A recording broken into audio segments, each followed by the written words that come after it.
Good evening, everyone. Good evening. I am Nita, your host for this edition of the Sunday Roundtable.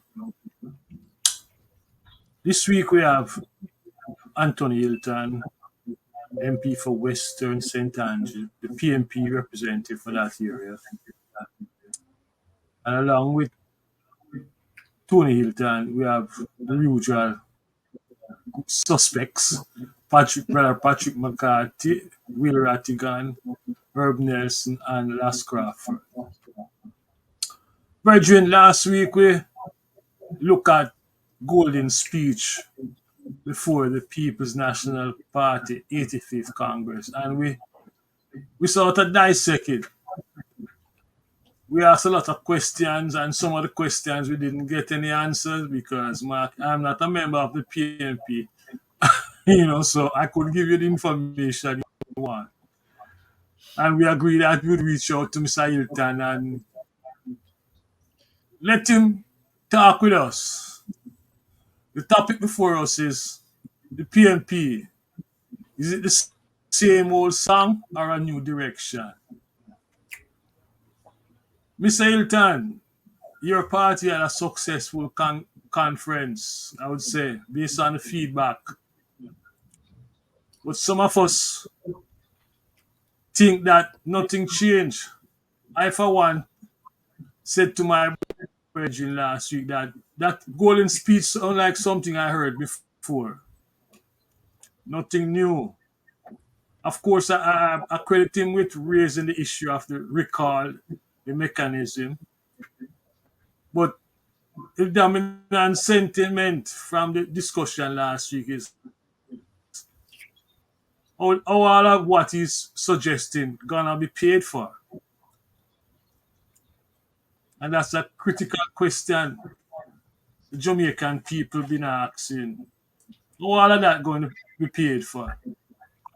I must say, John now join us. Sorry about, Yes, why I'm Brother late, John, so welcome.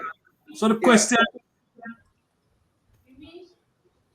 yes, I know. Let's, the question in Hilton is the PNP the same PNP or a new direction? And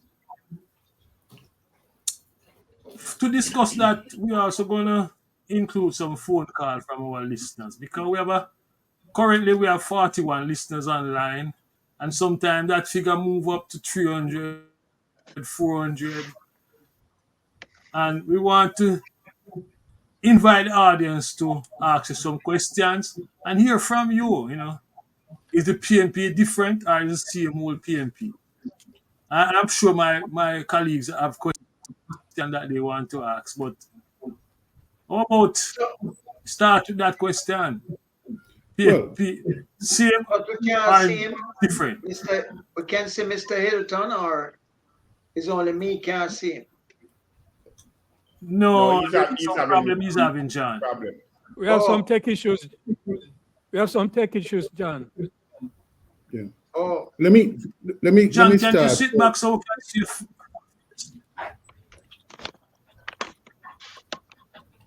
Yeah, Yes, John. yeah. Let me Okay, Mr. start Hilton, go first. ahead.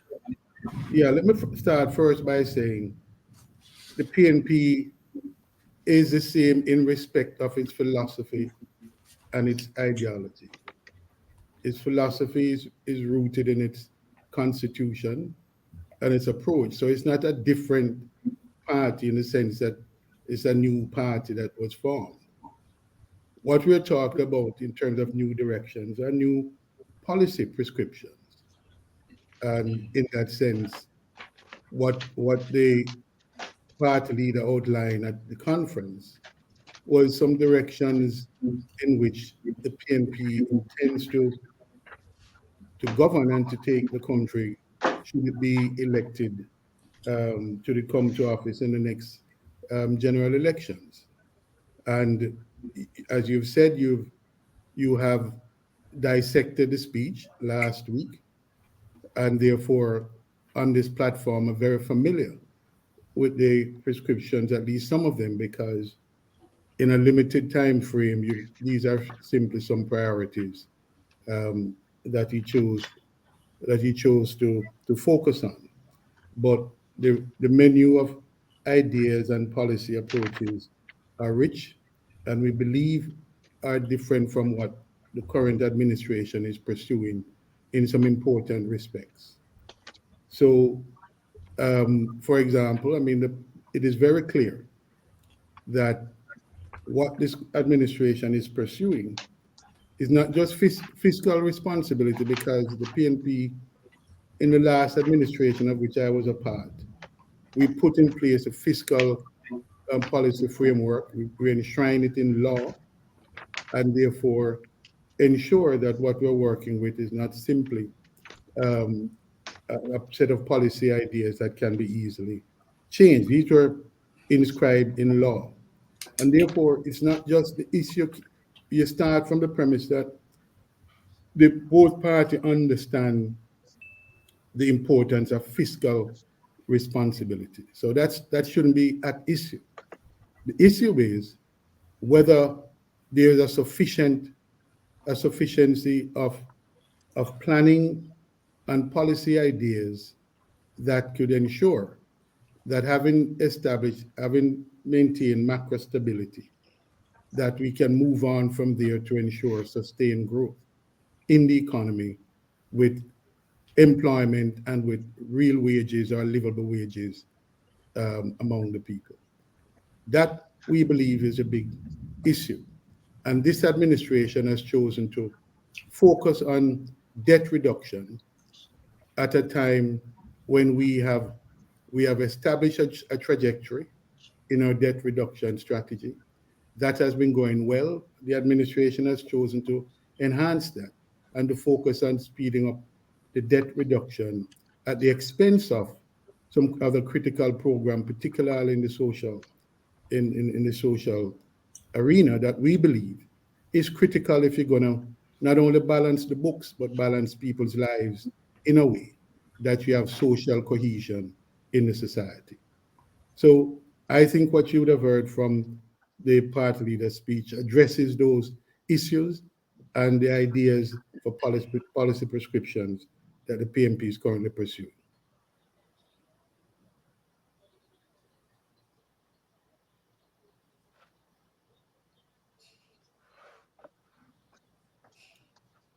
That Gentlemen, Mr. Hilton, are you guys hearing me? Yes. yes, I'm Yeah, hearing, I'm hearing. you break up a little, but you hear you. So that's my opening statement, Michael. Yeah, I hear you, Mikey.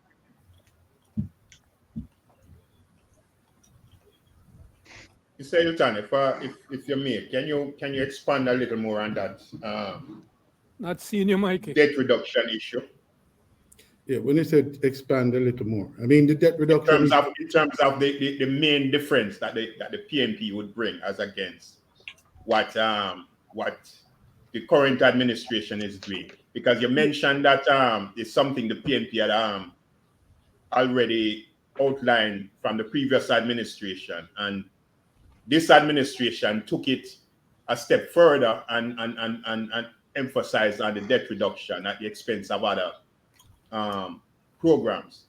Now I'm yeah. asking, can you expand a little more in terms of what the PNP would be doing differently, Well, I mean while at the same time addressing the debt reduction?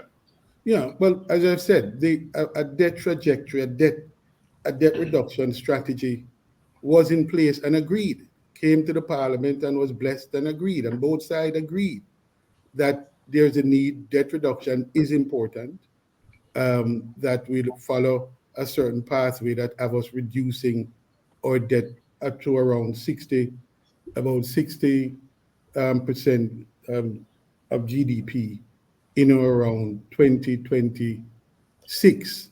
Now, that timeline was thrown off during the COVID period, and I think that was addressed and said that that should be achieved around 2028. Instead, I think it was expanded about 2 years to get to that stage at that timeline. Instead, the government has, even post-COVID, has continued on a trajectory where it is paying down, even at a much faster rate, that debt reduction. At a time when coming out of COVID and the dislocations of COVID were quite clear and apparent to everybody, that there are all kinds of dislocation, and there was the need to address some of the social concerns. And of course, you have the whole issue of the inflation that arose as a result of the supply chain issues that upended the global economy. And those supply chain issues continued for Jamaica and brought in its wake higher inflation. And so that further impacted the lives, particularly of the most vulnerable in the society. And we were saying, and are still saying to the government, look, you have to pay some attention to this social cohesion, because it is what is at the root of the crime problem that, if not checked and is left unchecked, is going to upend the very economic program that you have placed almost fealty to the exclusion of a number of other programs. So it really for us is about the imbalances that have come about because of the policy and strategy being pursued by this administration. Hope I've answered your question. Yeah, to some extent, yes. Yeah, interestingly, it's no surprise, but as you explain it, the Jamaican situation is also a reflection of what happens in the US. It's like a smaller version of what really is taking place in the US at the same time. That the same thing is happening. All of these patterns have pretty much been the same, particularly since COVID. So of course, what you said is quite clear. I was just thinking more about in terms of if you were gonna highlight some of the shortcomings that they neglected, and that the PNP administration might be addressing. Well, I mean, you asked me a specific question around the debt strategy, the debt reduction strategy, and I was trying to yeah, well, that was the second part of the question. What I just said was the second part of the question, which you probably missed. Yeah, well, the as a result, if you have a focus on really just a debt reduction strategy, then you miss a whole range of other possible interventions and strategies. And we are saying, for example, that to our mind, to address the issue of inflation, it can't just be a monetary policy issue. Monetary policy, which is aimed at just high interest rates, by themselves can't address the issue of inflation. And I don't see anywhere else in the world where persons are trying to grapple with this issue, in which there has been the singular focus on a fiscal strategy and a monetary policy of high interest rate that is running their economy. In the United States, for example, there is a record, and not only in the United States, in the entire Western world, that are pursuing a sort of similar framework. There is the understanding that a number of other things have to happen, because even as we try to wrestle with the imbalances, the issue of how we adapt to and integrate the climate strategy, energy, a green energy transition, how we address the economy itself, are things that the other economies are focused on. So in the United States, you've adopted your industrial strategy, policy and strategy that looks at incorporating the climate change, getting the economy going, generating sustainably high employment with livable wages. So it's a much more complicated and complex set of policy strategy than is being currently, the simplistic approach that is being currently pursued by the administration, which is a sort of a one-horse and one-pace donkey kind of arrangement. which is simply about monetary policy and strategy. So we are concerned about that. And again, it creates the imbalances. What about the IMF? That kind of impact it in any way in terms of what you might be trying to do? Well, first, PNP administration might be trying to do. well, first of all, I mean, to the extent that we're not in a IMF program, there's a normal what you call an IMF surveillance program that it does an entire global economy, except of course the OECD economies, in which it almost has nothing to do or say about what they do. But in the developing countries, the IMF um, continues its what it called Article 4 monitoring and surveillance. So to that extent, but to the extent that we have no borrowing relationship, there is a standby arrangement with the IMF, Okay. but that is the extent of it, which really is a sort of insurance policy, but it's not grounded in a borrowing a program um, with policy implications for it. But so to that extent, you have a degree of flexibility in designing and implementing your policy strategies. And Okay. we've been through that because we pay the price of that. And so we have paid the price of some flexibility. And we believe the leadership in government have to be a bit much more creative around the economic policy and strategy, which must include an integrated environmental and social policy and strategy. What is the ratio of debt to GDP now? My last reckoning is in its 70s, about 70 something. So there's only a 10% reduction that is being aimed for, 60% in 2018. That's a small. 2018, or you get 2018. I thought you said the date, the deadline to reach 60% was 2 year extended to 28.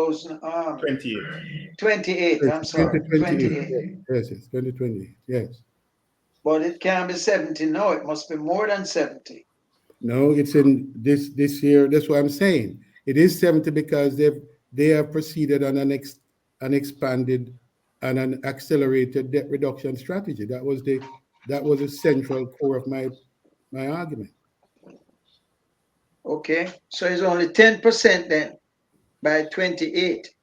Yeah, so it's very much achievable, and it was always achievable, and that was based not simply on the fiscal laws, but also on what the PNP did in the last administration to fix the whole revenue system, so that we get the revenue inflows are quite significant. I mean, last time it was about 80 billion ahead of their own projection. So we fixed that system. So the system is getting the revenues in and ensuring that we are ahead of keeping pace with our debt strategy. But the question remains, having achieved that, what else do we do to address the crushing problems that the society faces, of inflation, of crime, of um, you know this continuing or looming climate crisis? How are those integrated into the policy planning and strategy to cushion the impact on people's lives? That's what Mark Golding focused on in his presentation, and called for a new direction. But with all due respect, Mr. Hilton, Sure, go ahead. you spend a lot of time on fiscal policy, and I'm reminded of an article by Dan Robert, two articles. One in March of this year, talking about Jamaica and get caught in a low technology and debt trap, and a second article in April which talk about the growth. aspect of the work. How we expand the economy to pay for some of the things that your party is proposing. And you haven't said anything about that. No, All we see in Jamaica right now is some low income, low skill jobs being offered. But there's no effort at training, the working force. So what the PNP gonna do different? That's a question I want to ask. What And when it I'm comes to growth no, but of the Michael, Michael, economy? one second, Mr. Hilton. Michael, that it's funny because the question I had lead right into what you just said, right? So in answering that, Mr. Hilton, if you can speak to, because Mark Golden never mentioned it in his speech about expansion of the manufacturing base, right? He never speak about restoring or restructuring the agro industry, right? Which would be two strong points in terms of really building the economy. So can you say anything on that? no. First of all, that is not correct. That is not correct. And I started with the assumption that if last week's program was about dissecting the speech, then you'll see in the speech, and I will emphasize here that what Mark was talking about was precisely that in terms of the new direction. He spoke specifically to the low wage, low tech conundrum and how to address that, and went straight to the education and training element, Michael. So I'm surprised that that was missed in the speech of last week was spent dissecting the speech. He went straight to that, to the education and the need to address the education and training component Yeah, of the you didn't economy. mention that. Yes, and he mentioned the agricultural sector. But again, in a speech that is televised and is timed, you don't get the chance to go into in depth and go off into a number of things. If you can recall, he at the end he was left with about 10% of the speech that was not brought live, but was in his written speech. So I'm saying we're doing all of this within a framework of, Yeah, we of understand that, but time but constraints. here's the thing, Mr. Hilton, and this is mainly why you're here, right? Is that we understand with all the difficulties with the speech and so on, because they were having technical difficulties too, which Yeah, that was all part of of it. that played into it.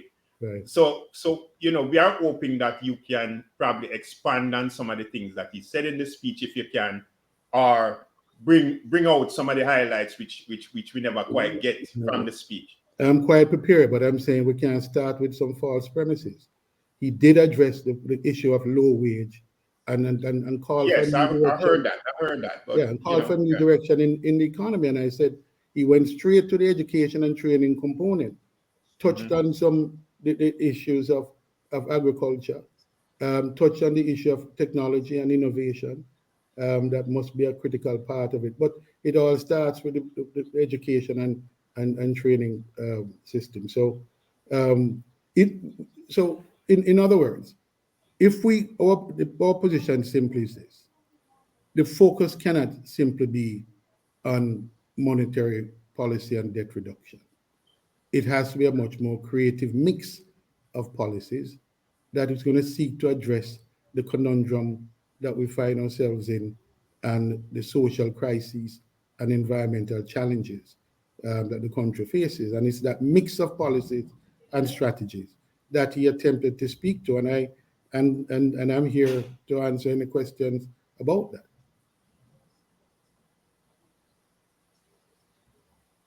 Ratigan, Herb, questions?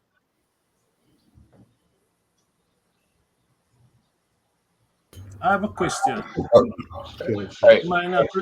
Go ahead, Ratigan. I thought Herb, you going? Yeah, yeah. I'll go. Good day, Mr. Hilton. Yes, yes, sir. How are you? Long time. Members of the panel and members of our constituency out there that's listening.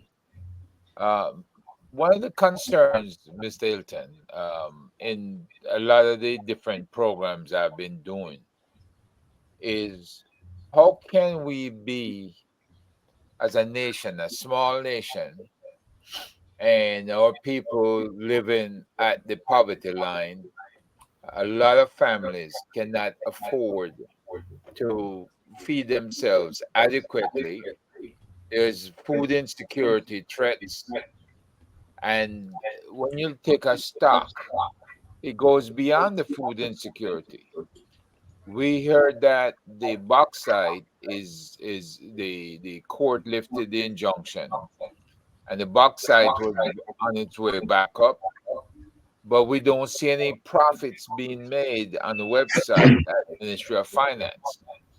So when you look at the things that were injurious to our population's health, and there was no land reclamation after these bauxite companies, they keep selling out to different entities and they leave in Jamaica. But you have these big storage units in different areas right next to high schools. The high school kids are getting sick every day, can't attend school. I mean, we're boasting about the debt to GDP ratio that went from a high of 147 down to 86, and the IMF predicting it will get down to 71.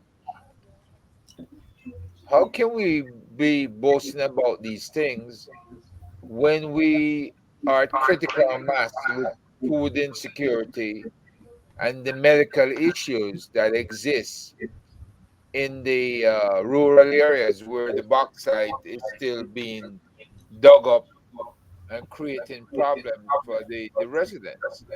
And it's not just the bauxite, it's other areas where people just don't have um, the jobs that pay the amount of money they need to survive as a family. And we have a lot of families out there. Well, let me say it, Herb. Mr. Hilton, before you answer that question, Patrick, I'm getting a feedback from you. From me? Can you, yeah, you have something playing in the I don't have background? any. No, there's nothing playing here. Everybody should just mute Michael till Yeah. Yeah, there's Go ahead, nothing. Mr. Hilton. All right, thank you, Herb. Firstly, let me just clarify. It is really the focus of what I'm saying. We are the PNP is not boasting about debt reduction. Debt reduction is something that we recognize is as a fiscal responsibility.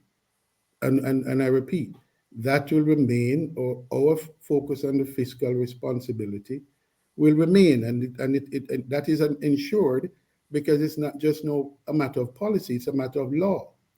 So we are not boasting about debt reduction. It is the opposite of what I'm saying. I'm saying there are some other mix of policies and strategies that must now be brought into play, and the environment is one of the things I mentioned, and climate change.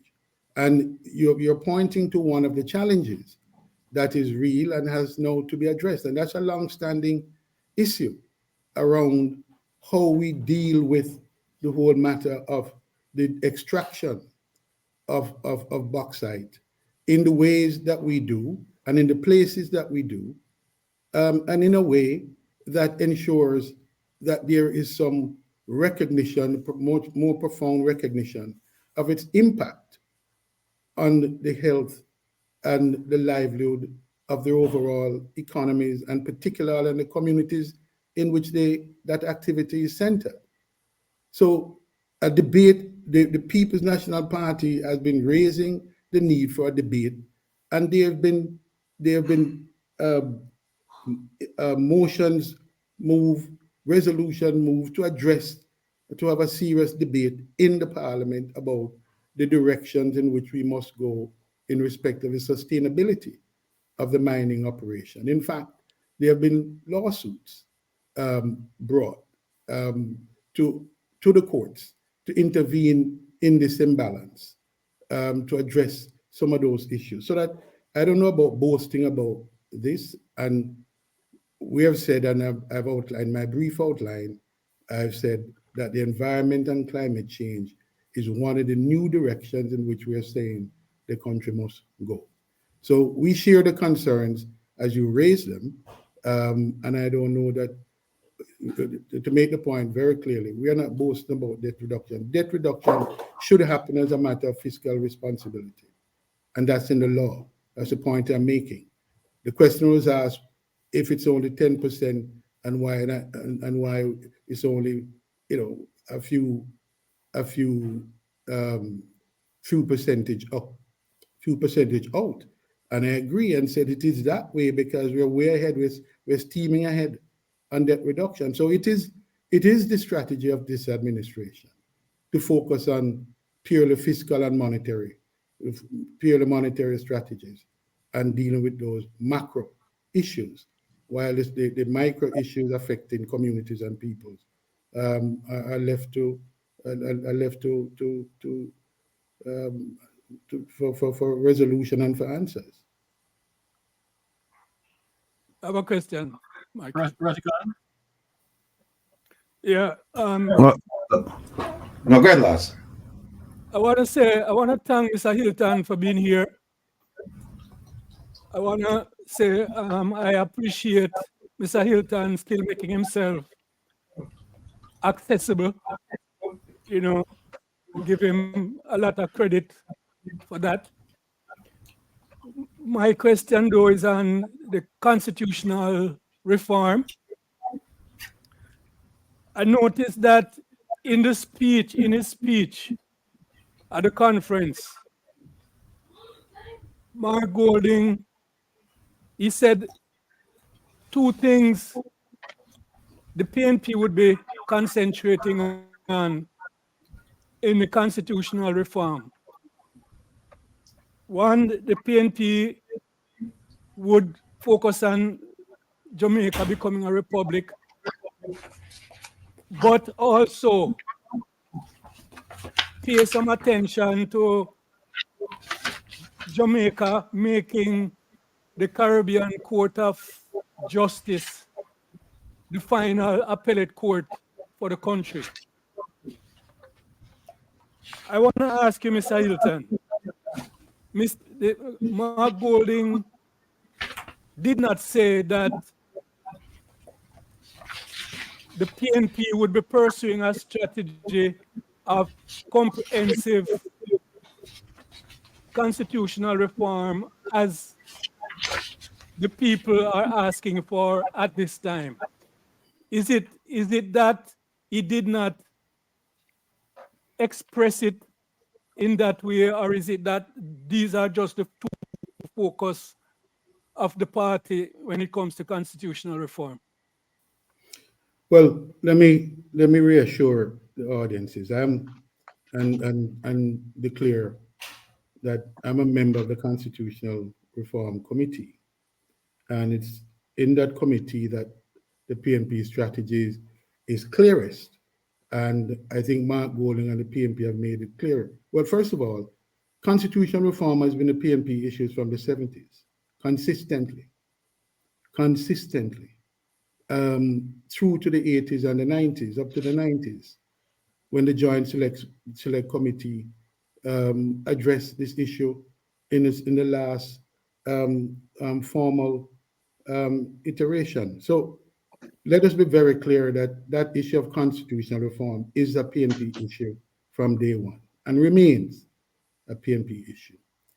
The question of a comprehensive constitutional reform is one that the PNP does not shy away from, but embraces.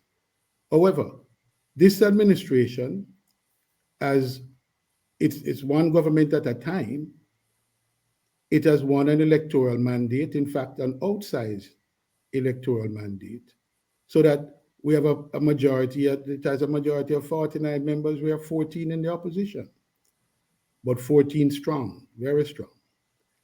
And the administration of the day gets to identify the agenda and to push an agenda.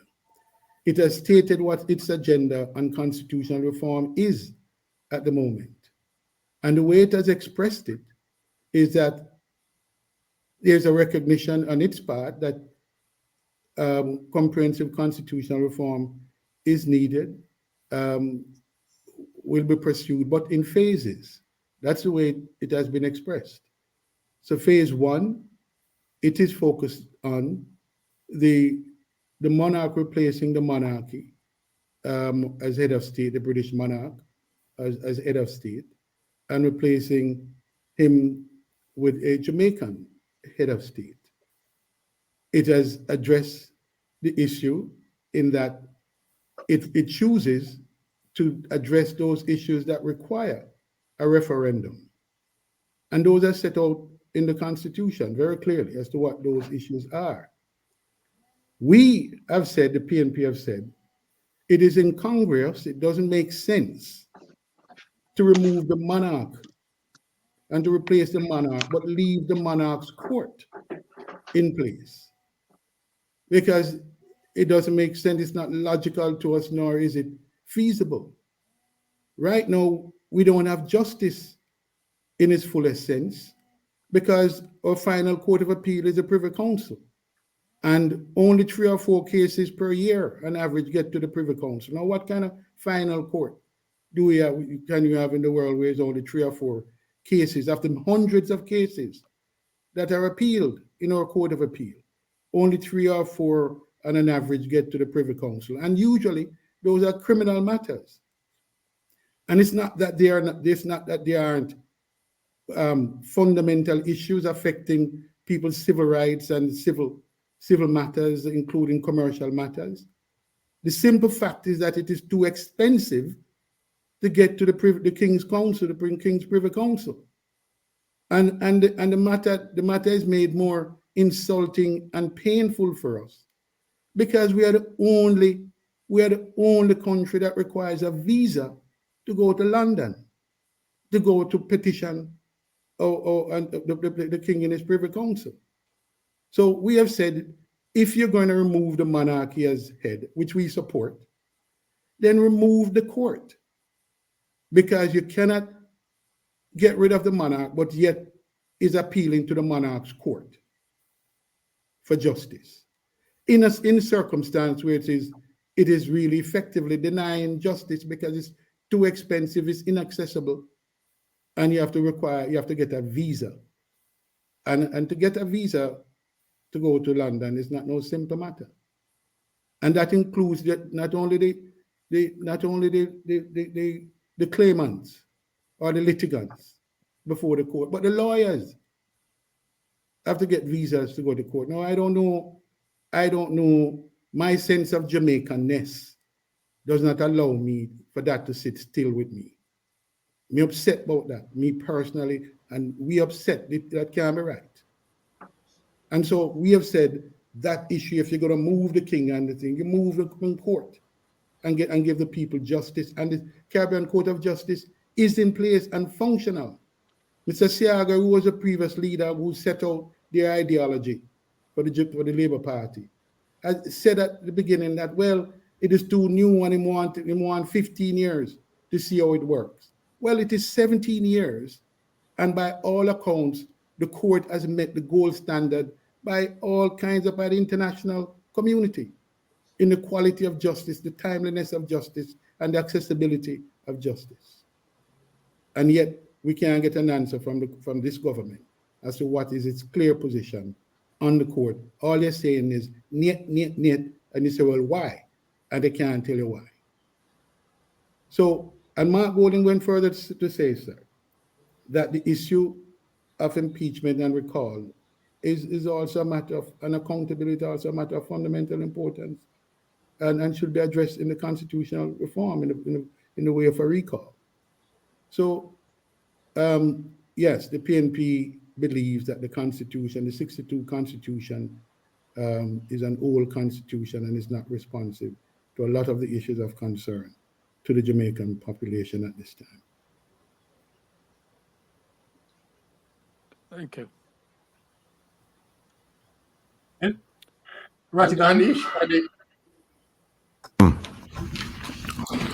First of all, let me thank all of the panelists, thank the listening audience, viewing audience, and thank Mr. Hilton, because as Lass said, he's always made himself available, unlike a lot of politicians that we've reached out to come and explain some of the policies that the Jamaican people are faced with.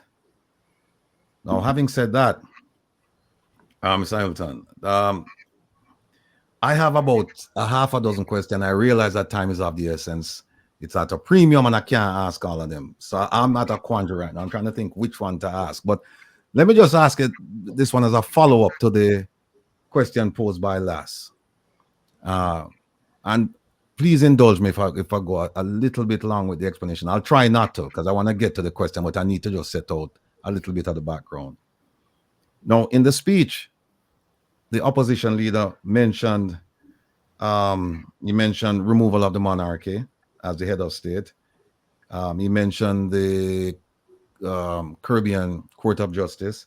He mentioned impeachment, recall, and he also mentioned that committees in Parliament should be chaired by the opposition, and that was the protocol until 2020 when the Prime Minister decided to change all of those things. Now, I took an interest in the Constitution, went back and started looking at it from first page to last page.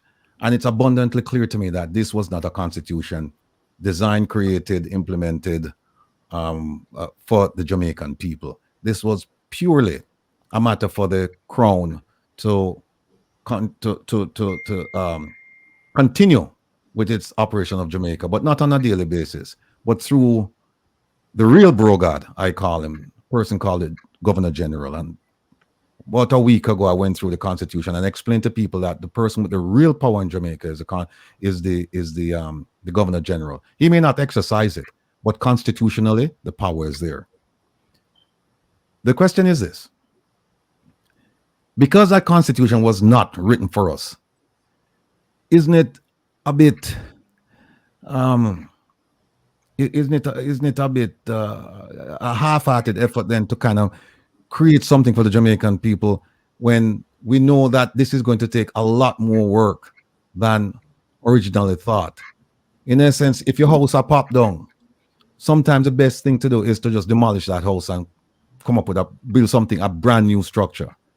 And because this Constitution is so heavily tainted in the monarchy's favor, tinkering with it, and I say tinkering, and I really mean tinkering, because we're not really getting to the heart of the power invested in the Governor General. We're not getting to that, because if we have to get to that and we say, okay, we're going to have a president, the question is, what will be the powers of the president? Will we transfer all of the powers of the Governor General to that president? Or will we somehow split up the powers and the Parliament will have some, this president will have some, and some other body or some other person will have some? Here's a question. Would it be a good idea to, instead of, what do the term you use, comprehensive reform, instead of comprehensive reform, do you think it would be a better idea to abolish and replace? Thanks. Well, first of all, let me say that as you can appreciate, and I think most of your listeners can, but all should appreciate that the Constitution, which is our basic law, is it addresses a range of issues, particularly as it relates to the power structures of government and society. To abolish, as you suggest, Rattigan, while trying to operate a government, is something that requires great skill and a high level of consensus in the society. Otherwise, you're really tinkering with a lot of problems. Constitutions are rarely visited, and usually are done in crisis situation, because it is recognized and it is the experience that once you touch it, any aspect of it, you really are touching a whole heap of things, because it brings with it a number of other issues of concern to different segments of population and society. So it is something that is is addressed very carefully and sensibly, because as we learn from the French Revolution, that changes sometimes come with chaos. And if you don't manage it, it can eat you up and destroy you. So what we have to contemplate as a people, not just politicians, all of us have to contemplate, is a process that allows you to make fundamental changes even as you're trying to govern and to keep stability in your society and your economy. Because let us be very clear, the Constitution just doesn't deal with social, political issues. It is profoundly tied up with the economy as well. So all aspects of your society is involved in it. So my short answer to you, Rattigan, is this: a constitutional assembly, which is what is normally used as the mechanism for doing sort of full comprehensive reform, must be recognized is a long running and complex thing, and it's not an overnight business. So we have to think it through, and if we commit, we have to come with, there has to be clarity around that. And as I said, a degree of consensus will be needed, absent which there's a recipe for chaos. And we have to go to our people. And fundamentally what is needed, and part of the reason why this process is so difficult, is the lack of education, because we had eliminated civics and just the basic understanding of our constitution, of the document, for so long a period of time that most people now have to be re-educated in it. And so if that is going to be done, Rattigan, I would think that we'd first need fundamental education around the Constitution, not just the limited aspects that the government suggests it wants to deal with now. Because the government's theory is, the way it explains it, is that, and I can tell you, my experience on the committee is this, that there are a number of people in our society, a great number, when you look at those that are in favor of removing the monarchy, the number is fairly high. It's not stable, it keeps fluctuating, but a high degree of unanimity that be done. That's just on one aspect of the Constitution. If you take the rest, all the other parts of the Constitution, some of them, there's a level of ignorance and lack of education and understanding that doesn't allow for that degree of consensus. So my answer to you is, I don't think you can simply, I think it would, and let me go to the point, I think it would be highly irresponsible of any leadership to simply say, let us abolish the Constitution, let us replace it, without explaining to our people the deep challenges and the processes that will be involved, and that this, we're talking about years of debate and discussion at a minimum. Let me just do a quick follow-up, Anita. Mr. Hilton, regarding the thought process behind the Constitution, you said that it's not a new issue for the PNP, that they've been thinking about this for quite some time. Correct. So right. So the question is, why is the thinking still going on? Because as you said, it takes some time. So if people are actually thinking about this, thinking about the Constitution and its impact and effects on the people of Jamaica and its history, and they wanted to make a change, this should have been discussed a while back. We shouldn't have been thinking about tinkering with it now and saying, well, you know what, it's going to take a constitutional assembly and it's going to take a long time. So that's point number one. Number two is this. I don't know if you're watching Reason with Rattigan on a Saturday, but it's something that you should. I know you're a busy man, but you probably can take some time out and watch it on YouTube, when you have some free time. Because one of the things we're doing on my program, We're teaching the Constitution because you're absolutely correct. There's a level of ignorance in Jamaica. A lot of people regarding the Constitution, a lot of people have never read the document, and a substantial number of the people who have read the document, they don't understand the implication. They don't even understand the word and the words and the meaning contained therein. So what we're doing every Saturday is we're teaching the Constitution. We started with chapter 3, fundamental rights and freedoms, and we're teaching it to our people. And last week I did a piece on the power of the Governor General. So this is something that both parties should take, some lessons from, because this is something that first it shouldn't have been removed from schools, and once it was removed, somebody should have said, hey, you know what? Let's teach our people this thing, because this is a central document, and as you just said, it doesn't only talk about parliamentary functions, it touches on almost every aspect of Jamaican life. So being as significant as it is, we decided that we're not going to wait on opposition or government to teach this to our people. We're going to teach it to them, because at some point we believe there will be a referendum. People are going to be asked to vote on an issue, and chances are they don't even know what the issue is about. So it's not a question I'm asking you. I'm just trying to just inform you about what we're doing to educate our people, and also the fact that the thought process behind whether or not we should abolish and replace, that should have taken place a while back. And I understand that it's not something that you can just suddenly get up and say, we're going to suspend government and we're going to spend the next 6 months or whatever to come up with a constitution. That's not the solution. The solution is the past. Or part of the solution is the past, in the sense that this is something that should have been done a while back. And here it is now, we're just tinkering with it, something that we should have started out, a long time ago. And still, I have to ask you the question. I have a question, because you're on that Constitutional Reform Committee, and you said that they're doing it in phases. You also said that it's one government at a time, so they're driving the train. The government is driving the train. So the question for you is this, since you sit on that committee, is,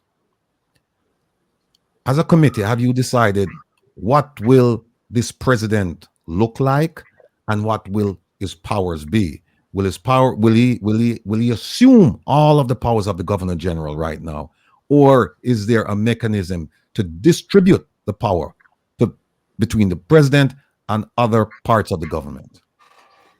Well, let me come to the first. Let me answer the last question first.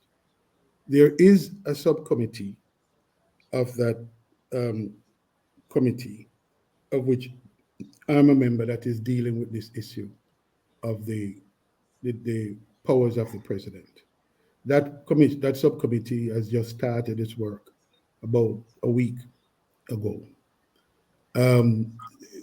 So we're currently going through that exercise, which, as you have indicated, is a detailed and painstaking exercise. But that's a necessary part of the discussion and the process that is taking place. So I believe that in the not too long from now, that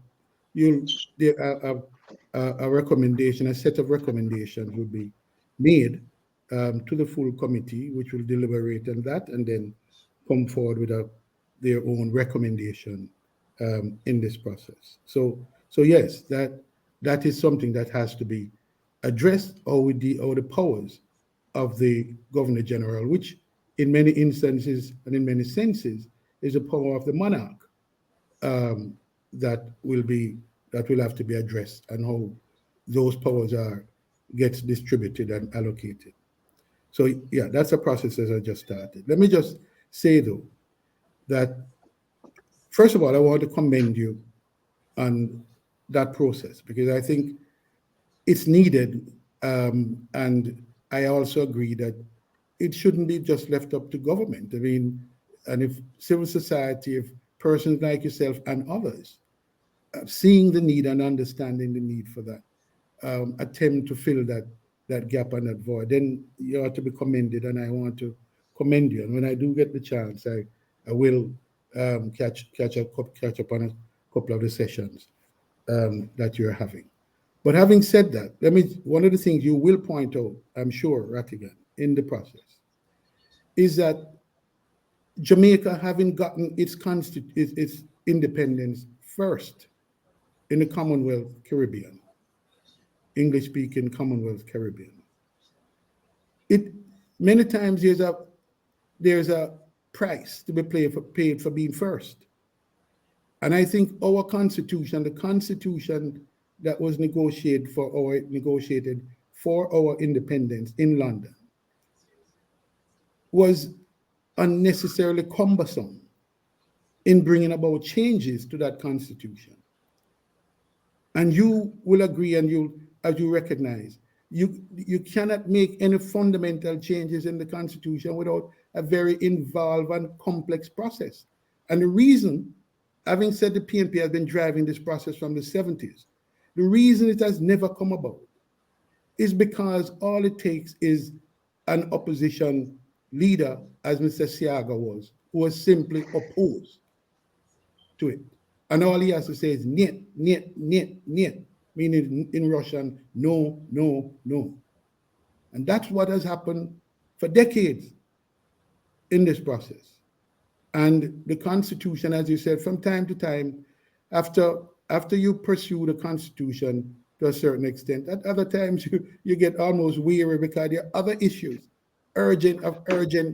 urgency that come about. And so that process was put down from 95, is now being taken up again. And hopefully this time, some are hoping and are saying, Rattigan, that particularly the elders in our population, and what I'd like you to do, and I'm going to challenge you and others to do, is they are the young people who are just coming up, many of whom have never even focused on the Constitution, never even thought about it in any serious ways. But they're also the older population who have wrestled with this issue of constitutional reform for decades and have grown weary of it, and are saying to us in the Constitutional Reform Committee, look, I'd like to see the reform happen before I die. And are saying, look, if it's even, and recognize that you won't get everything all at once, they're saying, and simply saying, look, bring home the Constitution, Jamaicanize it, get rid of the king, and then continue the process. But don't just sit and ask for the whole loaf of bread when you may not even get a half.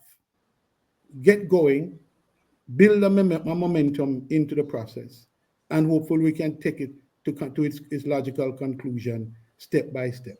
That's the reasoning that is out there. So I'm just saying the consensus, and you have to address this point, Rattigan, to get to where you are. I'm not even sure you are proposing. I think you may well be reflecting the views of your audience, but as the leader on your platform, you have to ensure that they understand the complexity of change itself, because that process that is in the current Constitution in Section 49. Section 49 of the Constitution itself requires reform, in my view, because we must have a much more simple way of reforming our Constitution than the very complex way in which they intentionally put in the Constitution just so that Jamaica being the first to really discourage the rest coming behind Jamaica from seeking their independence, by just making it just absolutely difficult for further change to happen. So those are all historical contexts, but they face us now, and we have to deal with it. Two quick things, Mr. Hilton, before you move from that topic. Patrick, hold a minute. Mr. Hilton, I'm not sure if you answer the question as to the PNP, the same song, or a new direction. You say a new direction, but I haven't heard anything in that regard. So let me ask you this. Yeah, ask a specific question. The PNP vote to support Juliet Holness as the Speaker of the House. Now, I think this is the first time in the Commonwealth where the Prime Minister is in charge of the cabinet. His wife set the agenda for the House.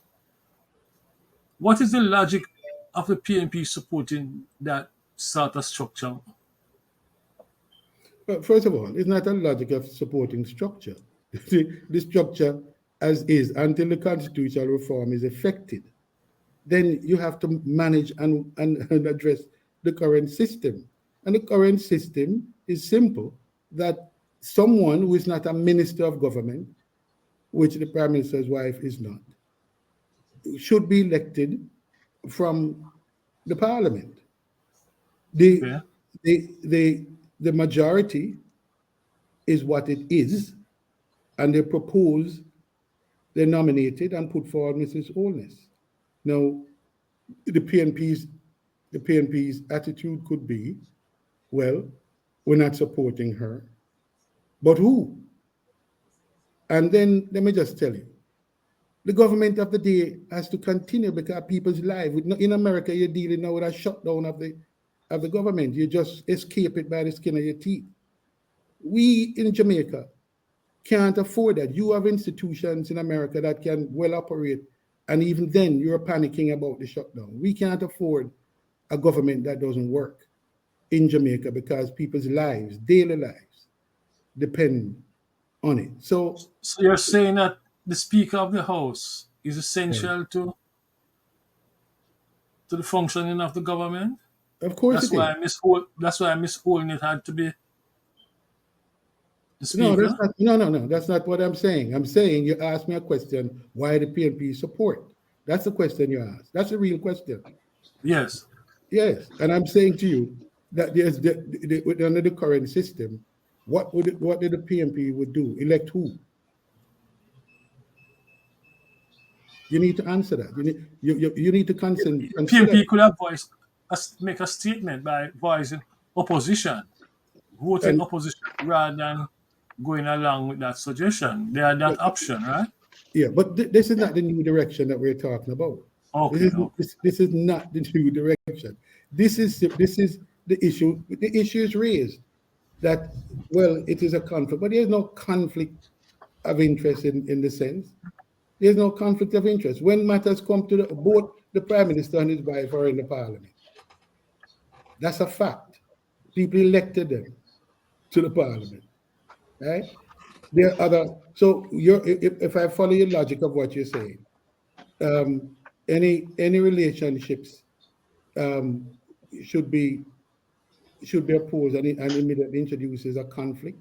And what is a conflict? Could you point out to your audience what the conflict is, the fundamental conflict is? You don't see, Well, you don't hold see a on. conflict. Go ahead, Well, Patrick.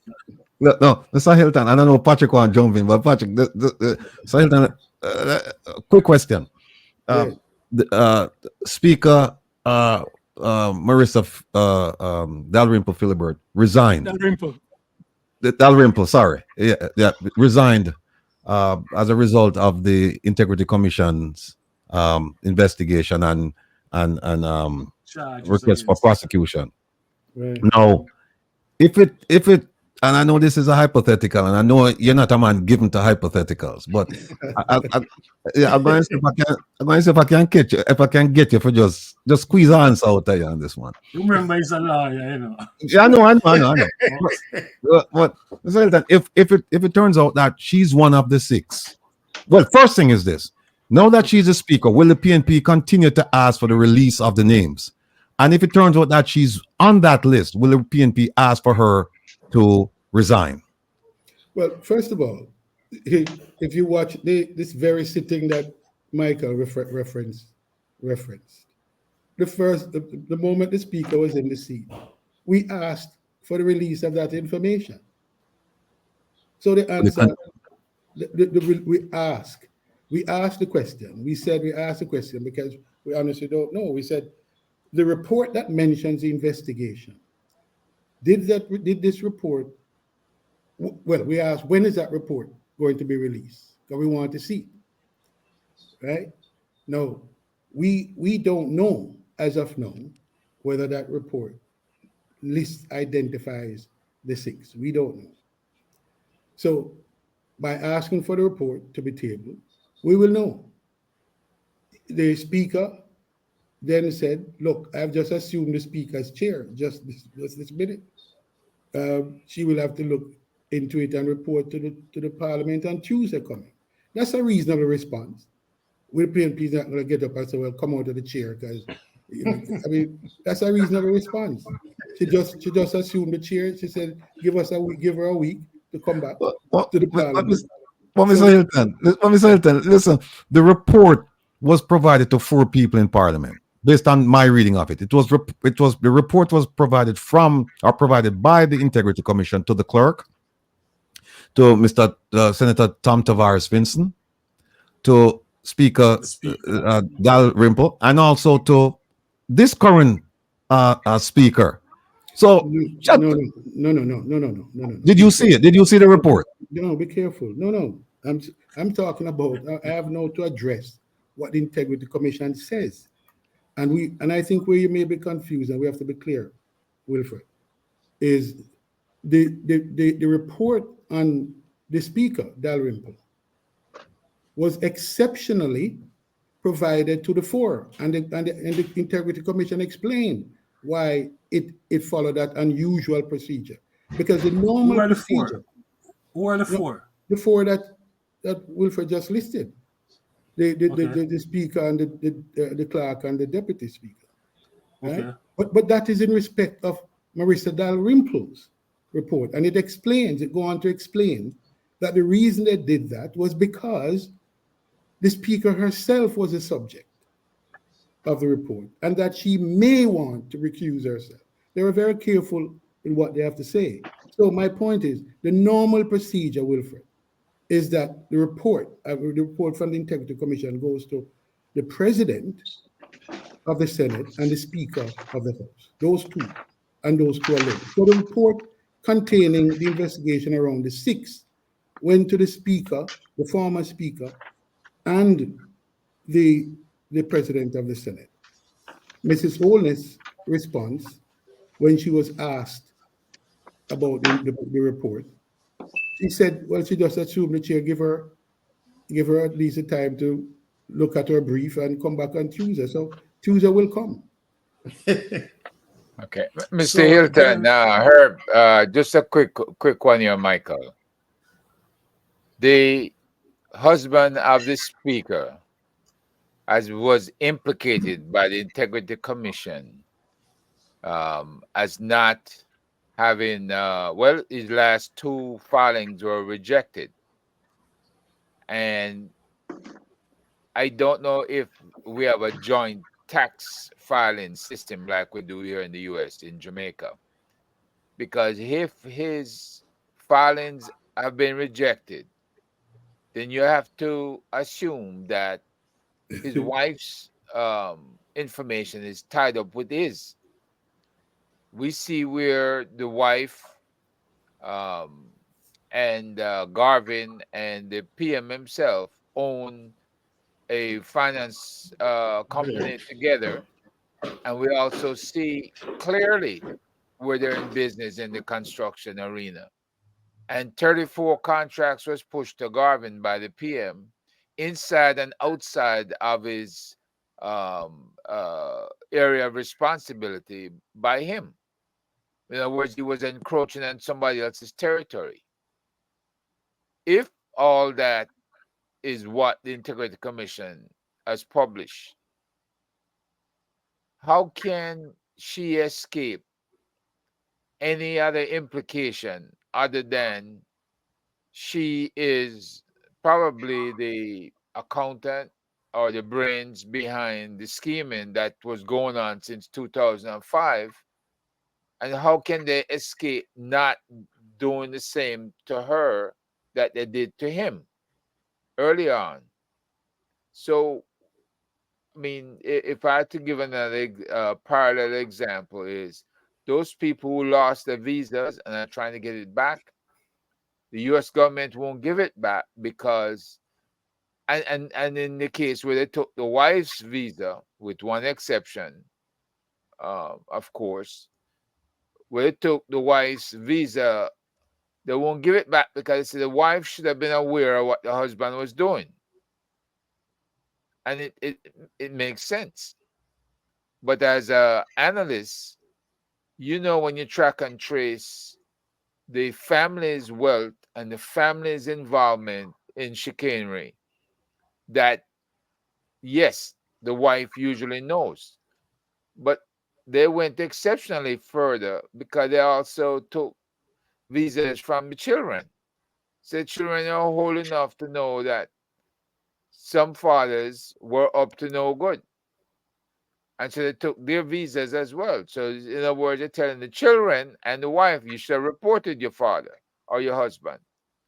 So is the integrity of the parliament less than what that example that I just attested to? And is she most likely to avoid embarrassment if she is aware of anything? Is she going to follow Dalrymple's example? I think that's what everybody's looking at. Well, let me say this to you. That is inviting me into a realm of speculation that I will not enter into.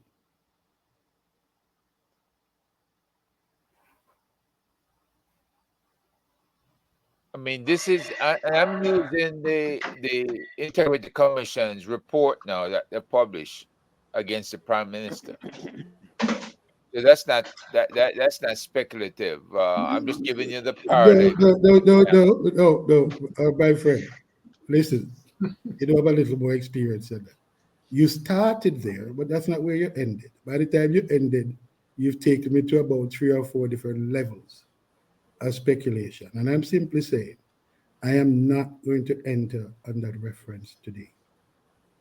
Okay, let's move on to another topic. Same thing. Yeah, no. Before we move on, I had a question in follow up on the constitutional aspect. Mr. Hilton, and I know you pretty much should be aware of this because even when you mentioned the French Revolution and so on, of course, the Constitution of Jamaica is something that was actually handed to us by the British monarchy, right, or the British rule, and right after, of course, Trinidad got their independence, and Trinidad had since moved to become a republic, right? We know there was serious problems there, even as it pertained to the Constitution and so on. Can you say anything, draw anything from the Trinidadian experience that we can learn?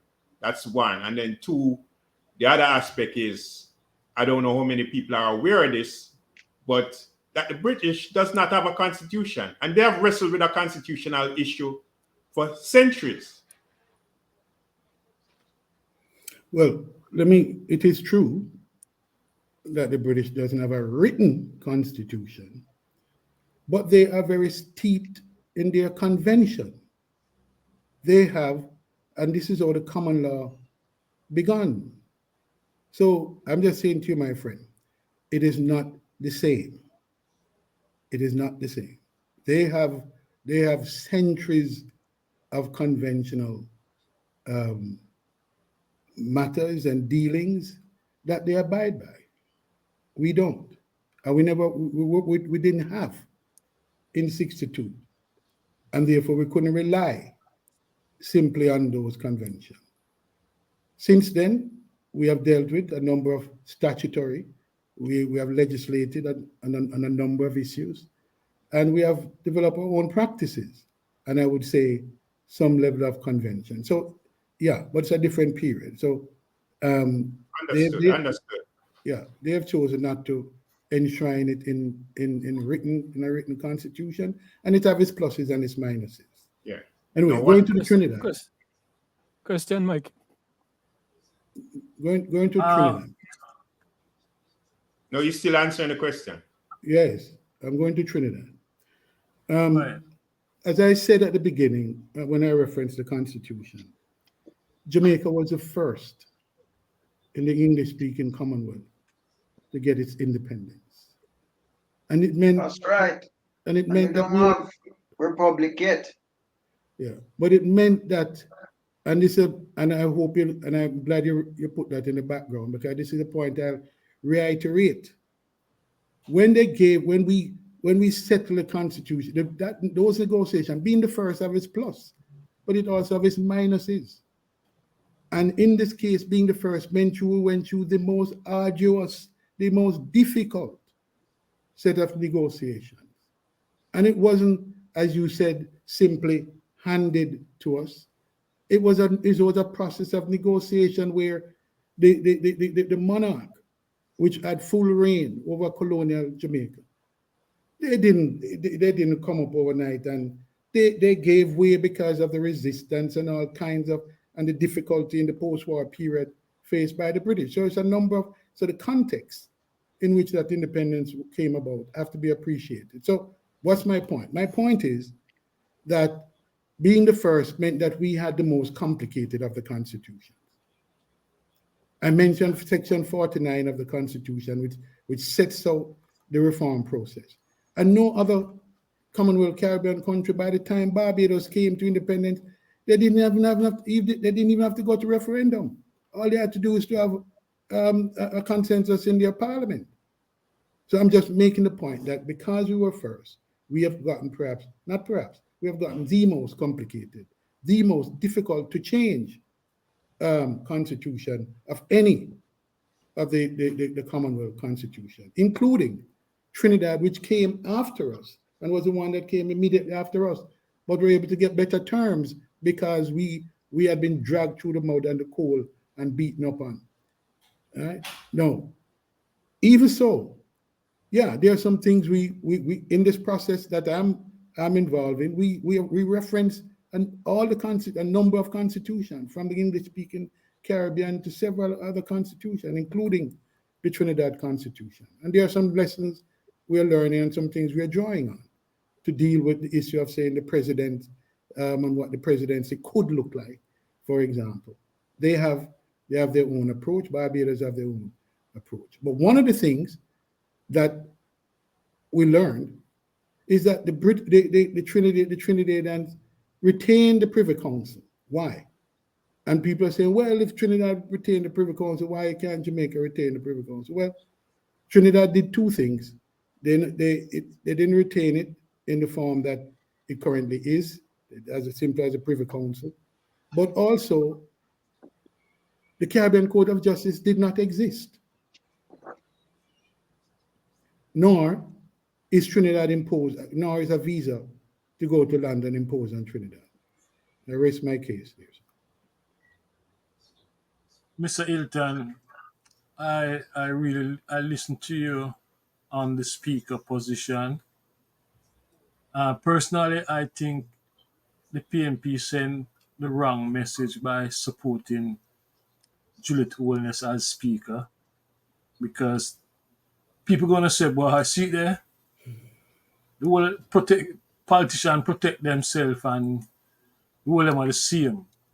At a time when the PNP should be making and determined effort to separate itself from, make that distinction.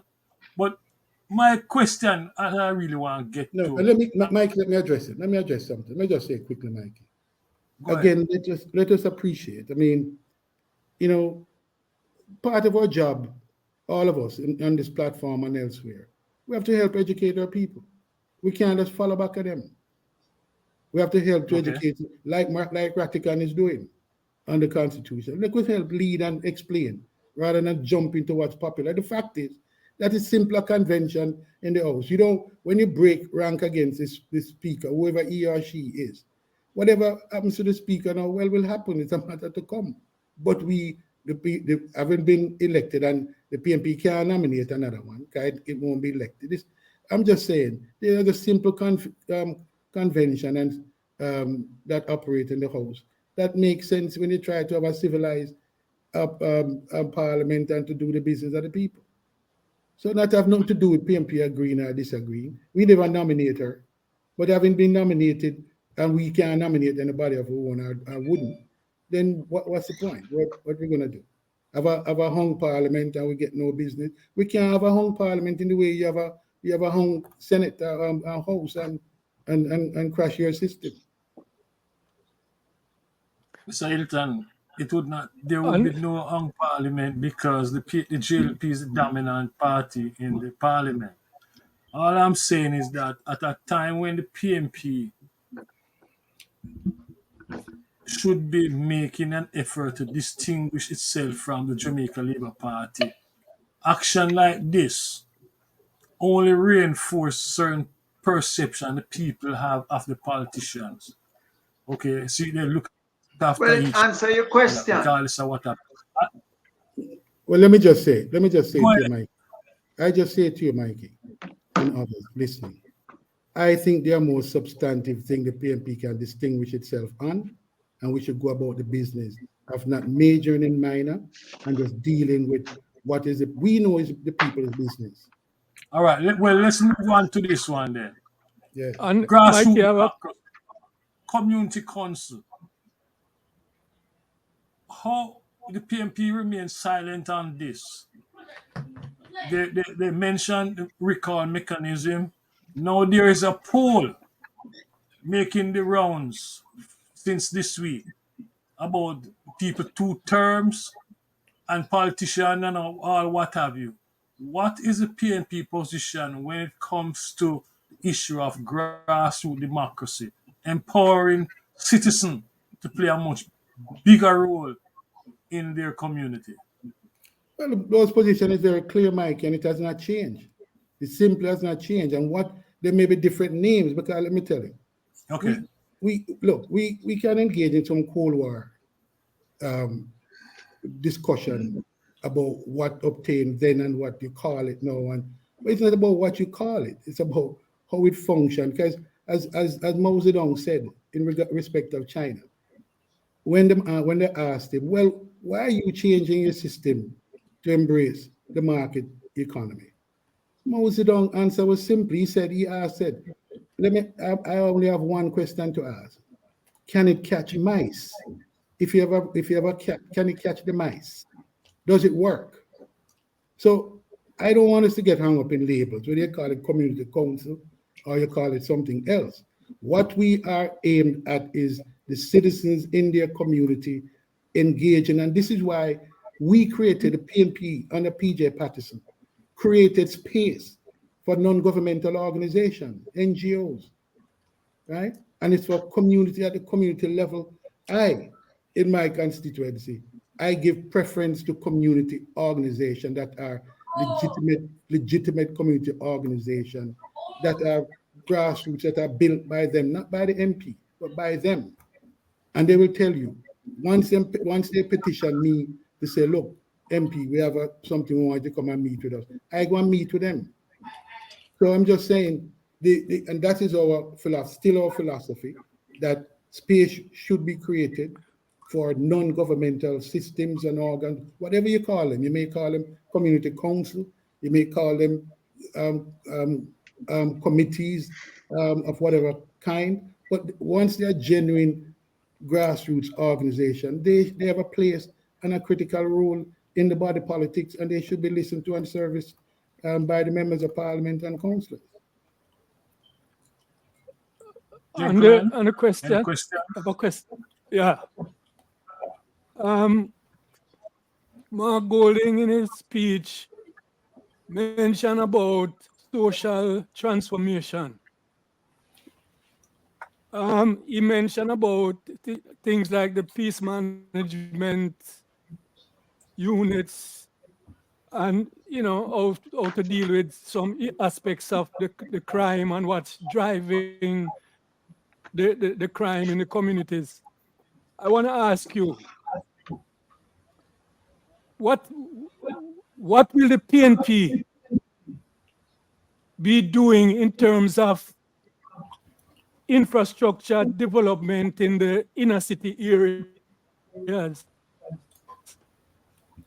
which is breeding a lot of crime, and these are the areas where most of the people are suffering from the worst situations of poverty.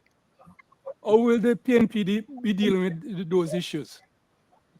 Well, first of all, I'll speak to it, but first of all, let me just say that we should not repeat some falsehood.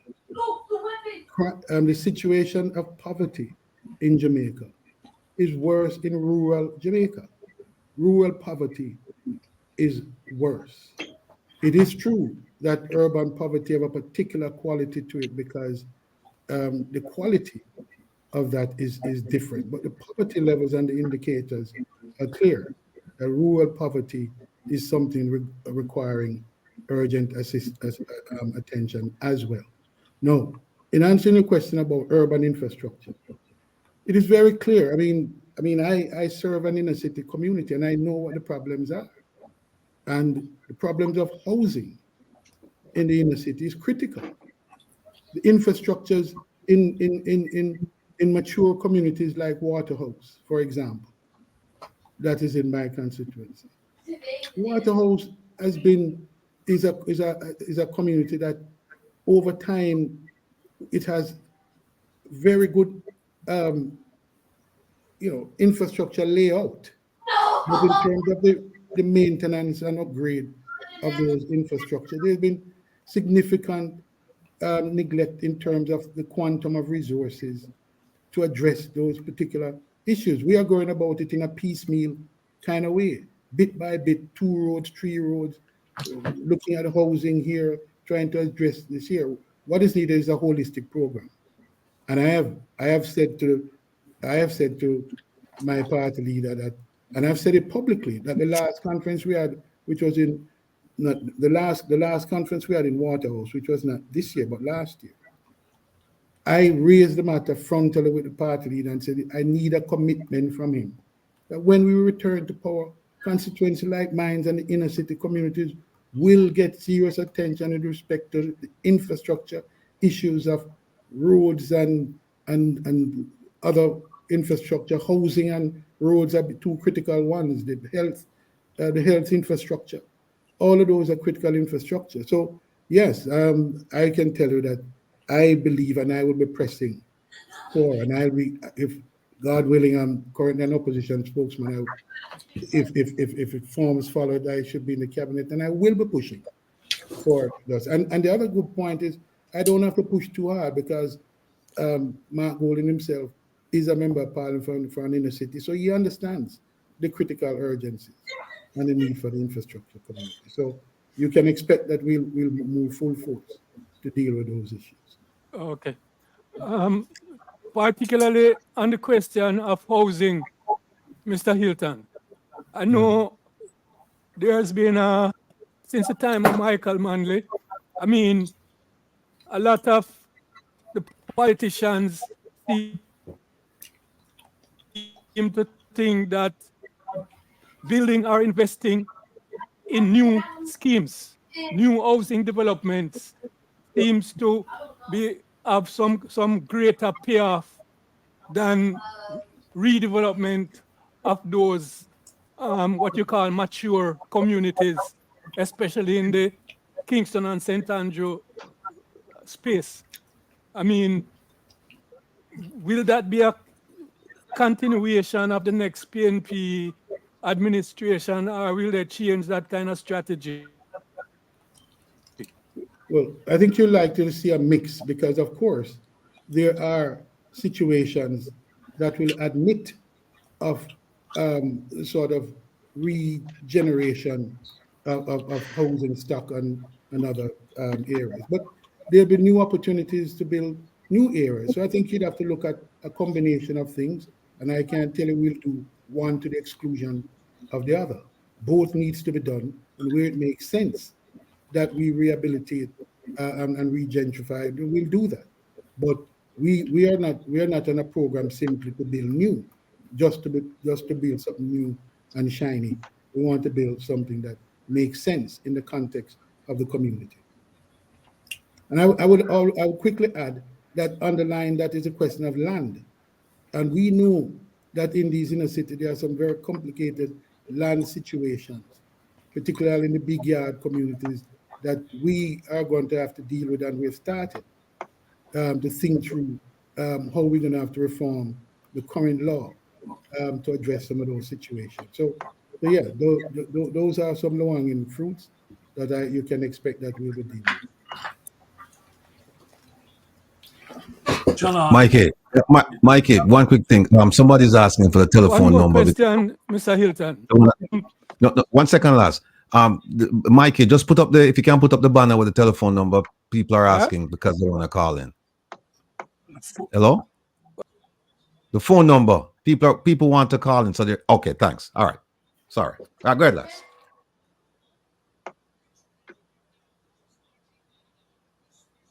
Did he hear you? Oh, last look like last having some problem. I look like he's frozen. Yeah. So I just wanted to make a comment. Who is frozen? Oh, you're frozen. One other question for Mr. Hilton. Having problem.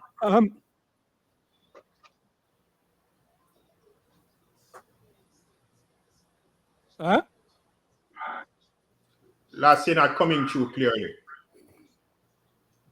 He's frozen, but we still hear him intermittently.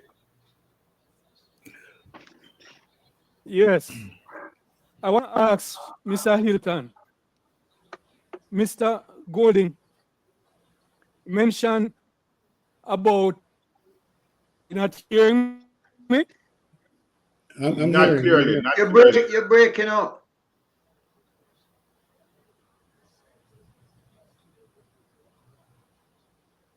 Look like Michael having issues. Not hearing me? Yep, go ahead. I'm hearing you, Mr. Crawford.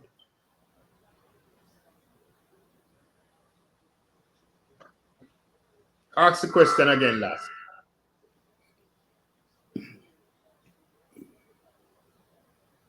He's frozen completely now. Maybe you should go ahead with your question, John. Yeah, Mr. Yeah, it's more about. Mikey, are you here? Well, I've been listening. First of all, greetings everybody, and Mr. Hilton, greetings to you. Thank you. Yes. Nita never. He asks a question, but he move away from it, and I think we have to be careful that we don't focus so heavily on the tree that we lose sight of the forest. The big question that Nita posed for this meeting was, is the PNP same song or a new direction?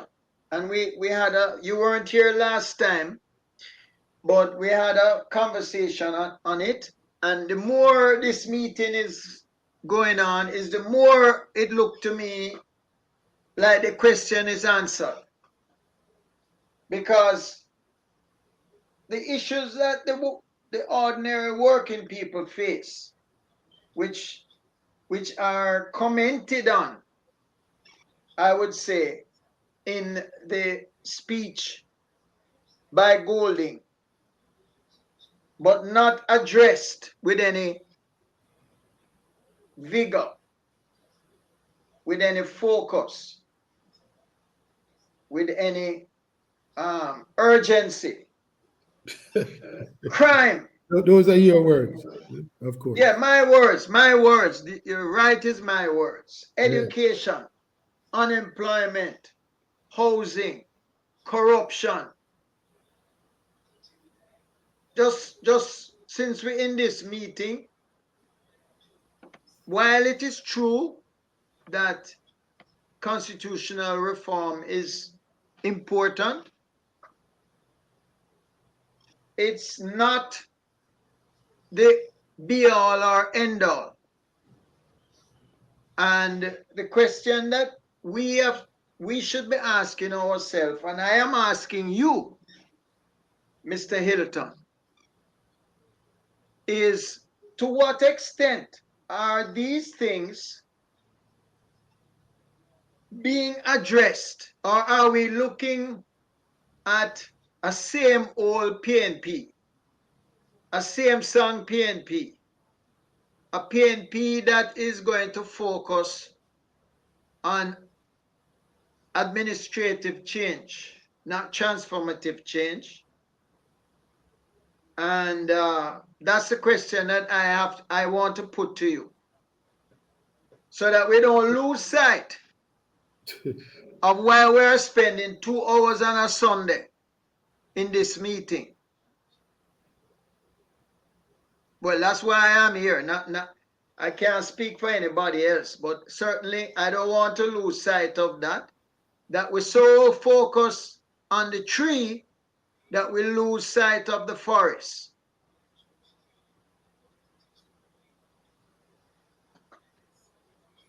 Well, I mean, I must tell you, you sound very ominous at the start, but you really haven't asked a serious question. The issue you're saying that all the issues that Mark Golding attempted to address, you then put your own word on it and you qualify it by saying they're not serious, they're not urgent, they're not. Well, fine. I those are your views, as I pointed out.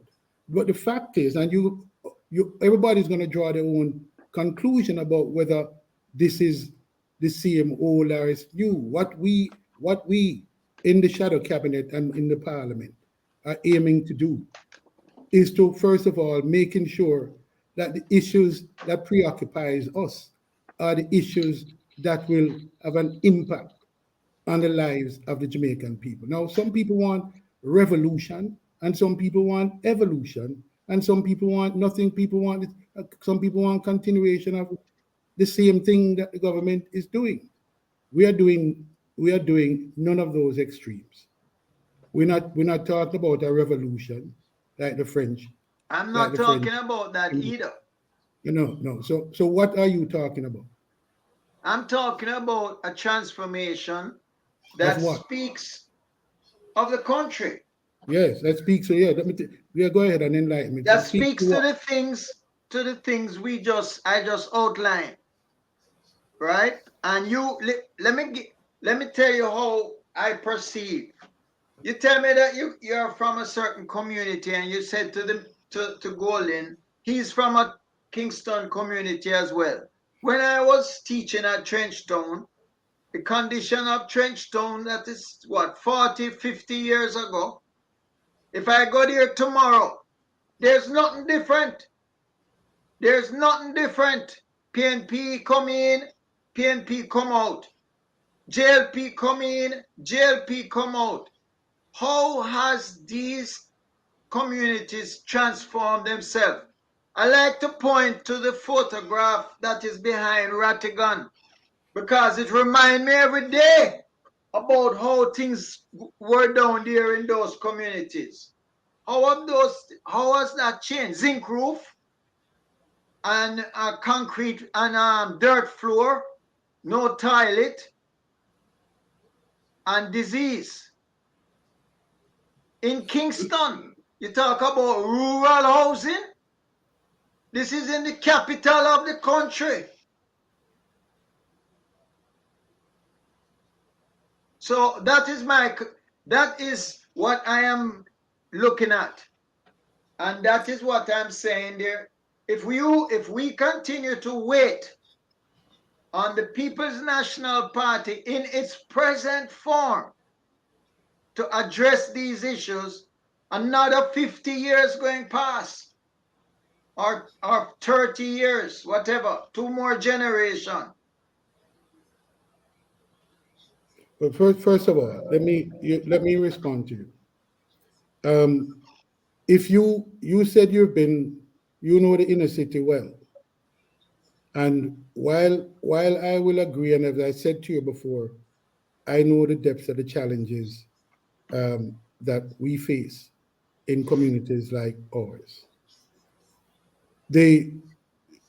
What I say to you is that if you say that the People's National Party has done nothing in the uplifting of the masses of the people, whether it be in the rural area or in the urban area, then we disagree. But you have the mic, you can speak for yourself, and you're doing that. But I don't have the luxury as a member of parliament or as a minister to just engage in this word.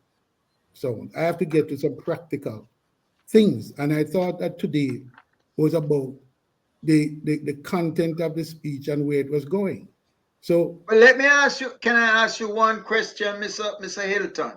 more than Why one. did the PNP win 14 seats in the last election compared to the Labour Party, 46 seats? And I don't remember what the percent of the vote was. I wrote it down, but I can't find it.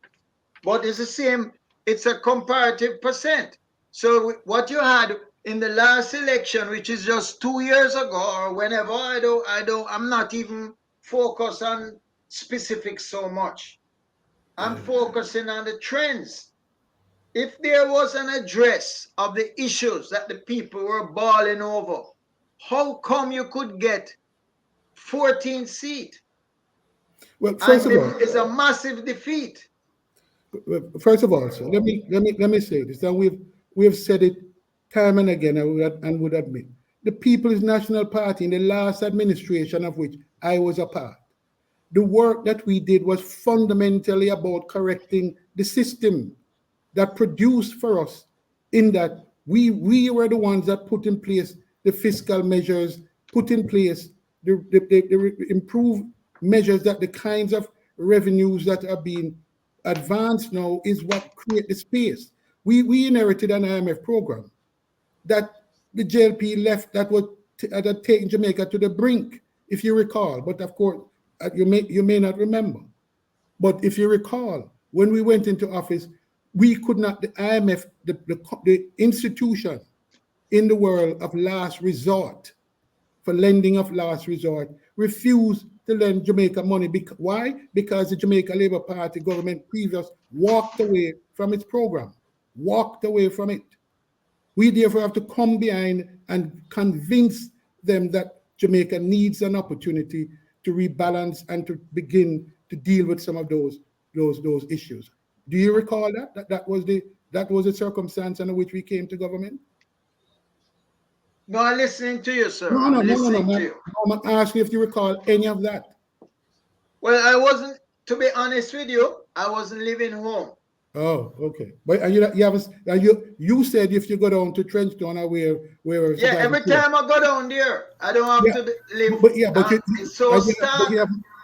you haven't satisfied yourself to understand why and what happened. You mean to tell me you haven't satisfied yourself about that? So No, you are away. what do you You are mean away. satisfy myself? What I You are can say, away. You are away. You come if back. I Because let me. come home, when I come home and I visit these communities, they Yeah. are no different than the zinc thing that is sitting behind Rattigan right now in the picture. All right. Let me just say it. Here's where I'm not going to debate.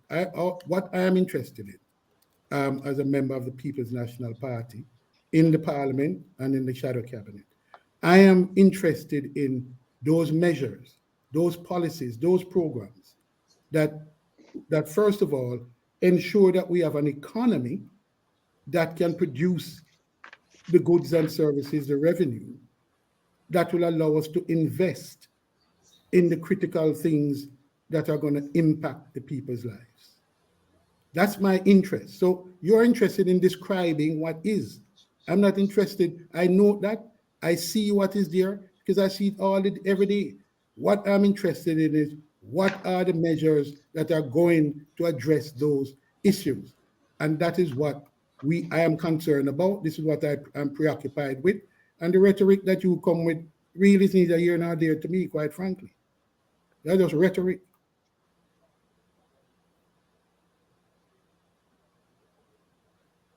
If I can state this, I think what John is getting at Any other? is that it appears that the people with those zinc fences and those thatch roofs or zinc roofs, those people are not being trained. They're not being guided in a different direction to where Hart could have gone in, retrain them in some skill sets to allow them to earn enough funds to change their situation, or if the government had provided, or governments, I should say, along the way in the past decades provided funding that would have brought them out of that situation and allowed them to move if they had to, and to refurbish the entire area. We Let me heard the Prime Minister himself talking about replacing zinc fences in certain communities, possibly Olympic Way, where he's from. So, is it possible that we can make these zinc fences disappear along with the wood and all the other messed up look that's out there, and get these people retrained and allow them to earn a living above what they would earn working at Burger King or uh, Juicy Patties or one of these places?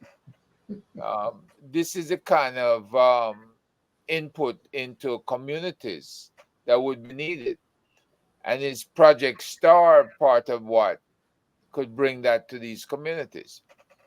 Well, I'm glad you put it in that way, and I find that far more useful than the previous question, quite frankly. Let me Well, I tell you don't. what. I'm Let, let, let sorry, me let me tell you Merv. what. Let me tell you what I I am mean, doing. Anthony. Let me tell I you, sir, can't put it that sir, way because it's sir, not about making the place sir, look better. sir, It's sir. about providing Sir, housing. sir. Let me. It's not simply about providing housing. Housing is just one element and one aspect of it. Let me, if you mind, let me answer what I think is a much more beneficial question. Let me tell you what I am doing, um, in my constituency.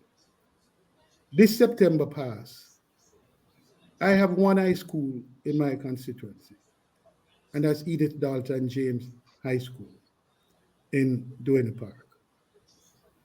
This September past, we achieved something that I conceived of and pursued much longer than I would have wanted to. I had hoped I could have done it in in one in one fiscal term rather than the several that I pursued it. But what eventuated this September was a school that had no real direction from the Ministry of Education, a school that was put on a shift system and really just there to cater to the children of the poor that had very little option. Well, what we have done this term is to give it a direction, which is to ensure that for the first time in Jamaica, high school at that level will be pursuing a program of training and study that is aimed at addressing the needs of the real economy in Jamaica, namely, in this case, to address the big problem that faces the world and Jamaica, which is about its supply chain and its logistics operations. Those are fundamental to businesses, small and large businesses, and is one of the keys to Jamaica's integration into the economy and for us to create the opportunity for investment and to lift our skill sets. So we are training those youngsters when they left high school, when they leave high school after this term in Edith Dalton James, they will not only have trained themselves in some of the technical issues, but issues of survival of getting their license. They believe in high school with their licenses to drive an articulated truck, which is what is in demand here and globally, and make more money than most people make in some of the profession that they make. We are putting in training at the school level.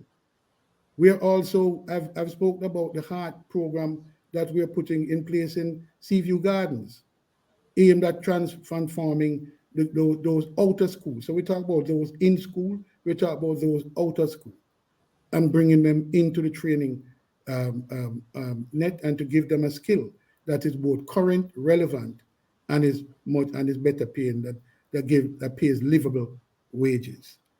And that is consistent with what the leader has said, which was we have to focus on our education system from beginning, from root to branch. We have to make a transformative impact. So it's not just at the basic school level, We have to go from basic school all the way through, and to create the practical skills, look at what is relevant in the world, in the society, and what industry, the needs of industries are at the moment. So those things, but let me just say, those require resources. We have to prioritize those resources. 100 things can't be priority. So we have to focus on what are the critical 4 or 5 things that must be done, and be done now. And I think the leader attempted to spell that out, put that on the agenda. And of course, like anything else, you don't have more than an hour and a half to address nobody before they fall asleep in any speech or any statement. So that's a work in progress, and that is a statement that is made of intent, and you'll hear more in terms of the policies and specific programs that flows from that. On that note, Tony, can Mark mention the community built recording studio program? Can you elaborate on that? Yeah, that comes from a recognition that, look, our history, the history we've had of property. We started in our house. Yeah. Yeah. I'm coming to that. The history of real property is one that has been at the heart of our colonial system, and our land has been distributed. Where the real opportunities rest for Jamaica is intellectual property. Intellectual property. And that lies in the creativity of our people, of which there is an abundance of creativity. And none more so than in Waterhouse and communities like that, where we've had creativity, innovation, live and practiced for decades.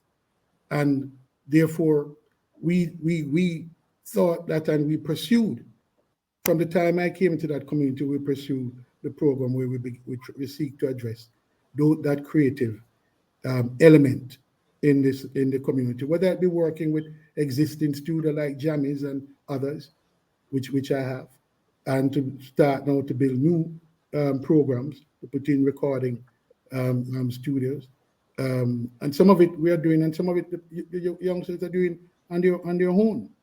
So that's the recognition that the creative element and the intellectual property that we believe is what is going to impel Jamaica forward is what needs to be unleashed throughout our economy and our society, is what the leader recognizes and is giving focus to, which is that it's not only for the private sector or the private entrepreneur, although they're doing what they're doing, but there's an element, there's a sense in which the government have to play its part by introducing those studios at the community level, properly managed, of course, because we've learned lessons that you can't just build them and just leave them like that. You have to have the community involvement, community ownership of the program.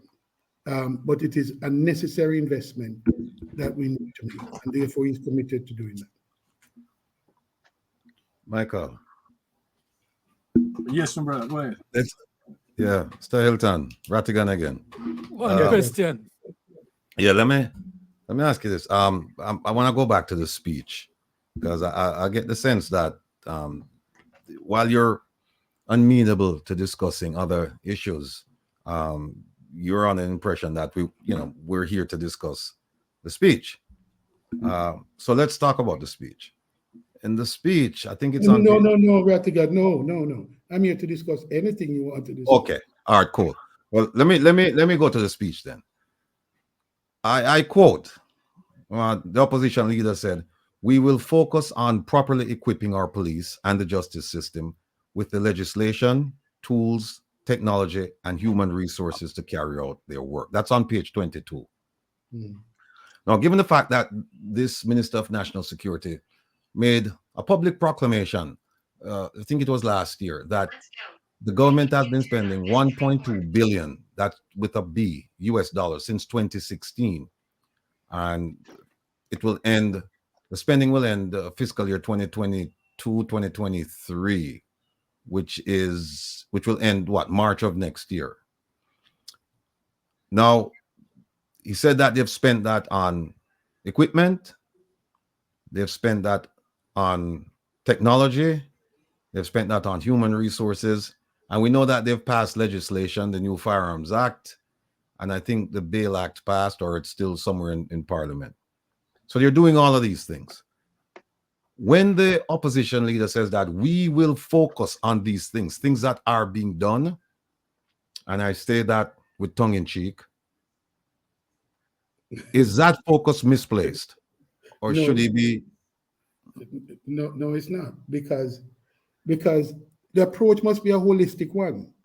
You can't just focus on one element and one part.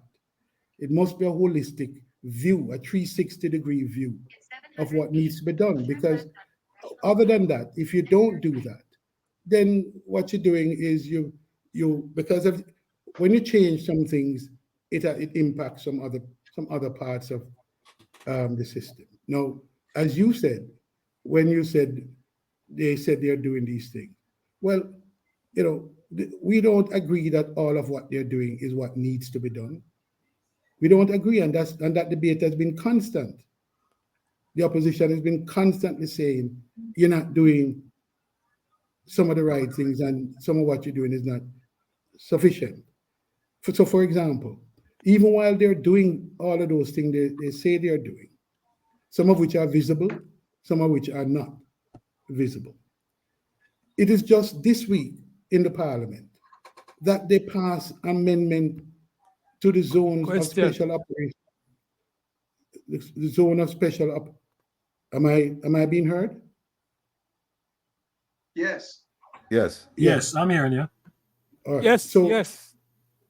yeah, so I was continuing. So it's just past week. So after all of that, which they said they're doing, Rattigan, it's just this week that the House passed an amendment that we have been seeking for the last year and a half to get done, which is to complement this crime fighting strategy that the government claims it has.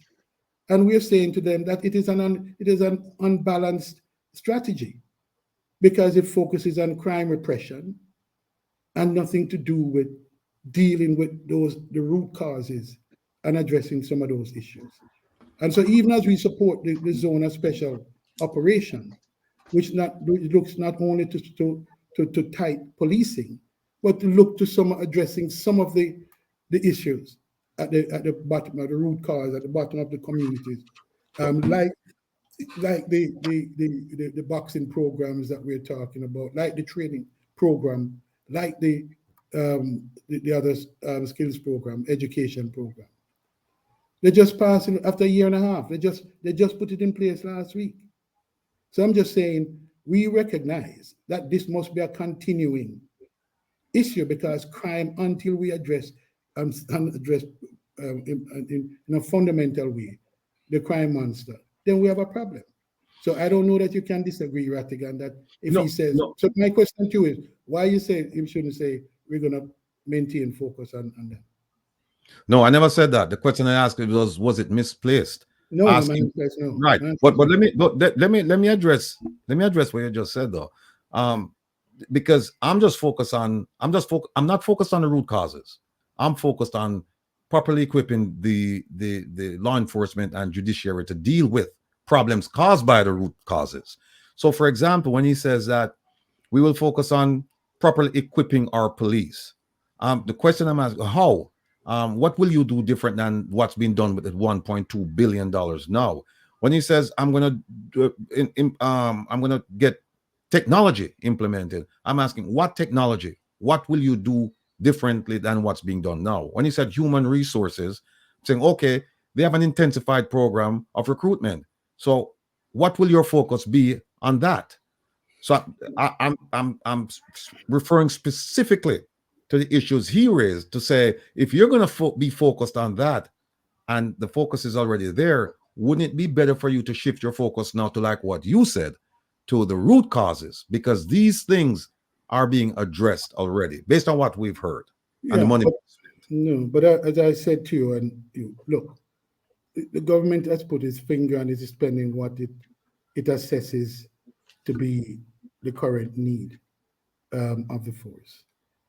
I'm saying that the first thing you do when you assume office is to do your audit. You have your regular audits that are carried out, but we have to do a baseline audit of what is in place. So you go there with a view in terms of your observation and the data that are available to you, remembering that opposition don't have access to all the data and all the information. As much as we would have liked to see a much more transparent system, there are reasons why certain programs and the details around certain programs are not immediately available. So the first thing you have to do is to take an inventory and an audit of what those are. And then you can separate what was just talk from what has actually been accomplished. And then you can assess. But I think you'll agree that one, the fight against crime, they're not winning that fight at the moment. So it's not time for us. None of us can claim that it's time for us to shift focus from any parts of it. You have to look at the elements of it, and you have to look at what are the important elements. Now, to the extent that they've addressed them, and we take a baseline audit and we say, yes, well, this is what we believe is necessary and it's in place, then fine. You deal with the other aspects of it. But I think the broader point he was making is he will not lose focus on the crime issue and the fight against crime. That's the All broader right, point he was making. I agree with you 100% that the crime fighting initiative in Jamaica is a complete failure from top to bottom. Right. And so I present to you this question: does the PNP have a crime plan? And if it does, what is that crime plan? Well, look, what the crime plan is, I can tell you, it has its strategy and the elements that it is considering and working now. I'm not a part of that committee. So it doesn't have a crime plan right now as we speak. No, but it doesn't require to have a crime plan right now. It's not Yeah, but if you're planning to go into if you're a government in waiting, you can't wait till you get in to come up with a crime. That's not the point. I'm saying to you, I can't articulate I am the investment minister. I understand. I can't articulate a crime plan to you. I understand. Okay, that's all I was saying. Okay. Any additional questions, comments for Mr. Hilton? Yes. I Go can't recall if this issue was addressed in my Golding speech, but I want to ask Mr. Hilton, in the next PNP government, will the PNP government be pursuing legislation to give us in the diaspora the right to vote? Well, let me put it this way. I don't know about you'd have to be a bit more specific about that. What I can tell you, we have said and have done, is that we have said that we are interested in coming to this issue in two ways. One, in the constitutional reform that is currently taking place, we have pressed for there to be a deletion from our constitution of the Commonwealth as the framework for voting. In the current constitution, once you're a citizen of any of the Commonwealth country, even Pakistan and Bangladesh and others, you can just come to Jamaica and live for 1 year. months. 1 year. 1 year. Yeah, one year. And become a citizen and vote. Mm-hmm. When someone from the US who may have dual citizenship, but living in Jamaica, is not considered eligible to vote. So we believe that is something that is critical, that is something that needs to be addressed, and it is being addressed in the current constitutional reform effort. The other issue is that we believe that, and you're talking to someone who, like most of you, lived in the diaspora for decades, and I made a choice to come home to give service. But I don't believe that it should be a requirement that you come to Jamaica physically to make a contribution. The technology is so advanced that I believe people can and are making meaningful contribution to their homeland. Now, the question of their role in the Senate, I believe, is something we feel is an area and an opportunity for discussion to see how that works. And that's where the discussion continues about whether in terms of voting in the election, because there are some practical issues that are raised by it at the moment, and therefore it will require reform of the entire system. But we're interested in exploring and working with the current reform efforts and other reform efforts to address ways in which people who live in the diaspora, particularly, and mainly we're talking about the US, because Canada and the UK currently qualify as Commonwealth countries, and they therefore just need to have a 6 months, even if they're not Jamaican citizens, have a 6 months residency requirement to be able to vote in an election. So we are interested in addressing that anomaly which exists in the current constitution and looking at ways and means for the diaspora to play a practical role in the parliament, not necessarily the House, but in the Senate as well. Mr. Hilton, let me just piggyback on Lass's last point. This idea of diaspora members, and they're referring to, as you correctly pointed out, people living particularly in the US. This idea that people living in the US, that it's been considered for them to come and enter representational politics, particularly in the Senate. This is an idea that's been around for more than a decade. In fact, if my memory serves me correctly, back in 2010, I think there was a bipartisan committee that said yes, they should have a seat in the Senate. And that sentiment has been echoed and carried on from even before 2010 to present.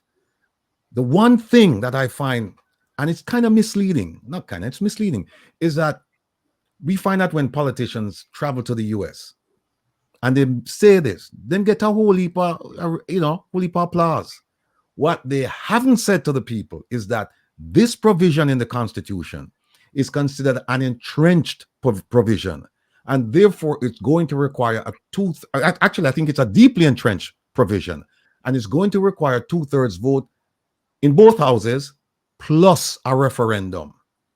They haven't said that, and that is going to take time, even though we know that they've made amendments to the Constitution from the time they've been talking about this issue until now. So the idea that, yes, we're thinking about it, we're discussing it, and so on and so forth, that's, again, here's my issue with everything that's going on with the Constitutional Reform Committee and everyone involved with it, is that they're talking about the issue, but these are things that should have been done a long time ago. And now they're still talking about it, and we haven't heard anything concrete. So the question I'm going to ask you is this: when does the Constitutional Reform Committee, when does it expire? And I know they have to come up with some reports and get it before a body and before Parliament, and then there has to be like a 3-month period and another 3-month period before the voting, and then you have to do I think the Governor General, the Attorney General, he gets involved, and it has to be a referendum out to the people. So when do you suspect that all of this will be completed? Well, first of all, the first question you asked is the life of the committee expires when the next election is called, the next parliamentary election is called, whenever that is. And at the moment, the Prime Minister decides those things. So whenever that is, it's not a fixed election date. So the committee's work expires then. My understanding is that the current minister who chairs the committee is working on an agenda to get something in Parliament, certainly before the Parliament, before this parliamentary term. That's what has been said. Now, exactly when that is, I can't give a date certain on it. But let me say this, Bratigan, and again, I hear you and I understand the criticisms and all of that. But I think it is simplistic. I mean, part of it is that we're not educating our people enough, all of us, and we have to take responsibility. And mainly, as a politician, we bear our own portion of that. But education is not solely, and has never been solely, for politicians. So all of us, I mean, and you have seen latterly the opportunity and the need to do so. And as I said, I've commended you on it. But the point is that at the end of it, the system is designed that the changes won't come about unless there's consensus. And we have to say that. So all it takes is for one party, one side to say, no, we don't agree with it.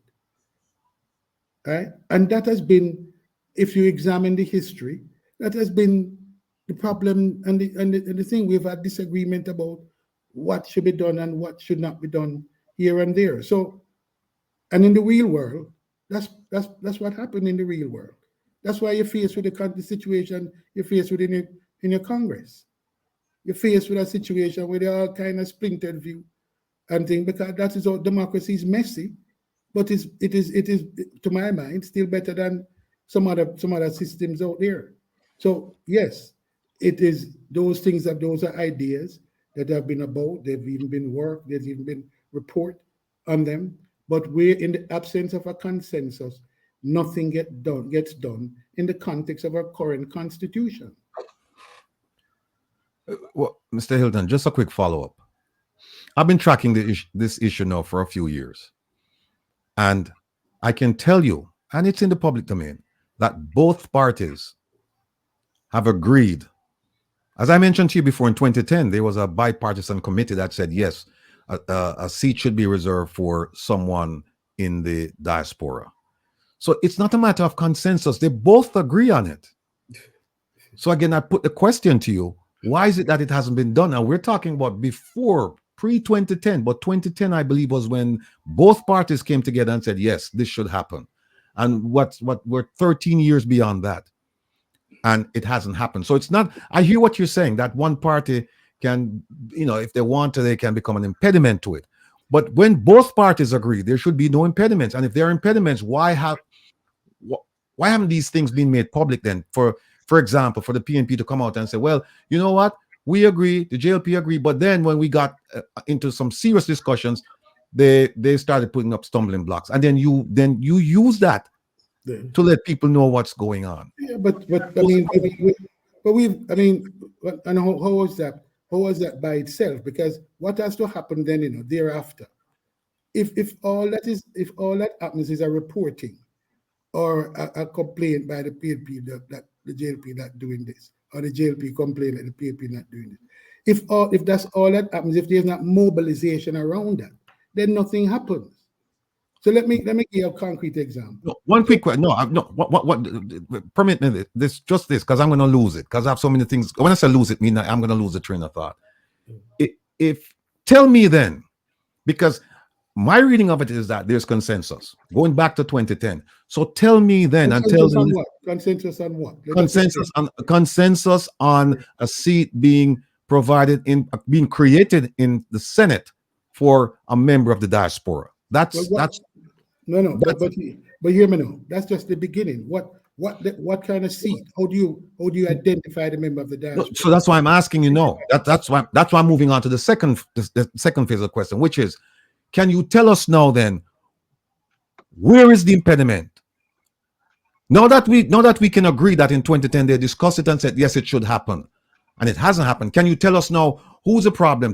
Point to us specifically and say, well, you know what, this minister said this, or the prime minister said this, and they stopped it from going forward. Can you tell us? Because once you tell us that, I am going to publicize it, and I'm sure my colleagues who are involved in social media, we're going to publicize it to the diaspora and say, listen, the reason why we haven't progressed on this issue is because of Minister X, Minister Y, or the Prime Minister, or this party doing A, B, C, D, E, F, and G. All right. So here's what I suggest. I am going to, in my next meeting of the Constitutional Reform Committee meeting. I am promising you that I am when I get there, and I think it's Wednesday of this week. I think it's Wednesday, but when I get there, I'm going to be saying, look, the members of the diaspora with whom I had extensive discussion this past weekend are asking for the committee, because it's a matter we've begun to discuss already in terms of the details of it. We're not talking about the general idea, the details of it. And I believe that the CRC should respond and to say, this is, we'll have this, we'll consider this, and we'll have a report out at a particular time to address this issue specifically. Okay, I think sir. that's the most useful way to do it, rather Yeah. than trying to say which minister said that and which minister said All right. that. No Right? problem. But again, can I jump you when you say promise? Because you know what they say about promises, right? I'd like you for you to guarantee me it. You know, I'm saying I guarantee you that next time when I come back, I'll have an answer for you. Because Well, I'm promise thing, you get me nervous with a promise. No, I'm making a commitment. I'm making a commitment. A commitment. Good. All right. I'm giving a commitment that I'm Thank you, sir. going All right. there, and I'm going to press on them so that we get to the point where we have this issue at a stage to be presented to the public as to what the positions are. Thank you in advance, sir. Currently. Gentlemen, lawyers are is a different type of creatures, you know. So when you hear them going at it, stay out of the way, you know. Promises like the zinc fence. So just stay out of the way. Brethren, it's 2 hours and 16 minutes. Now we'll be going. One last thing, And Michael. Mr. Hilton, I want to thank you very much. Michael. Go ahead. Go ahead. Okay, Mr. Hilton, just to revisit the question that John had asked before, and John is saying, well, what about housing? Now, I realize you cannot give or create a situation where somebody gets a house, especially in a situation where they can't maintain it. We've seen the problem that occurred with the Jimmy Carter's habitat and the other one, Food for the Poor, giving houses to folks. And when the houses get damaged, then they're going to have to depend on the same agencies all over again to revisit.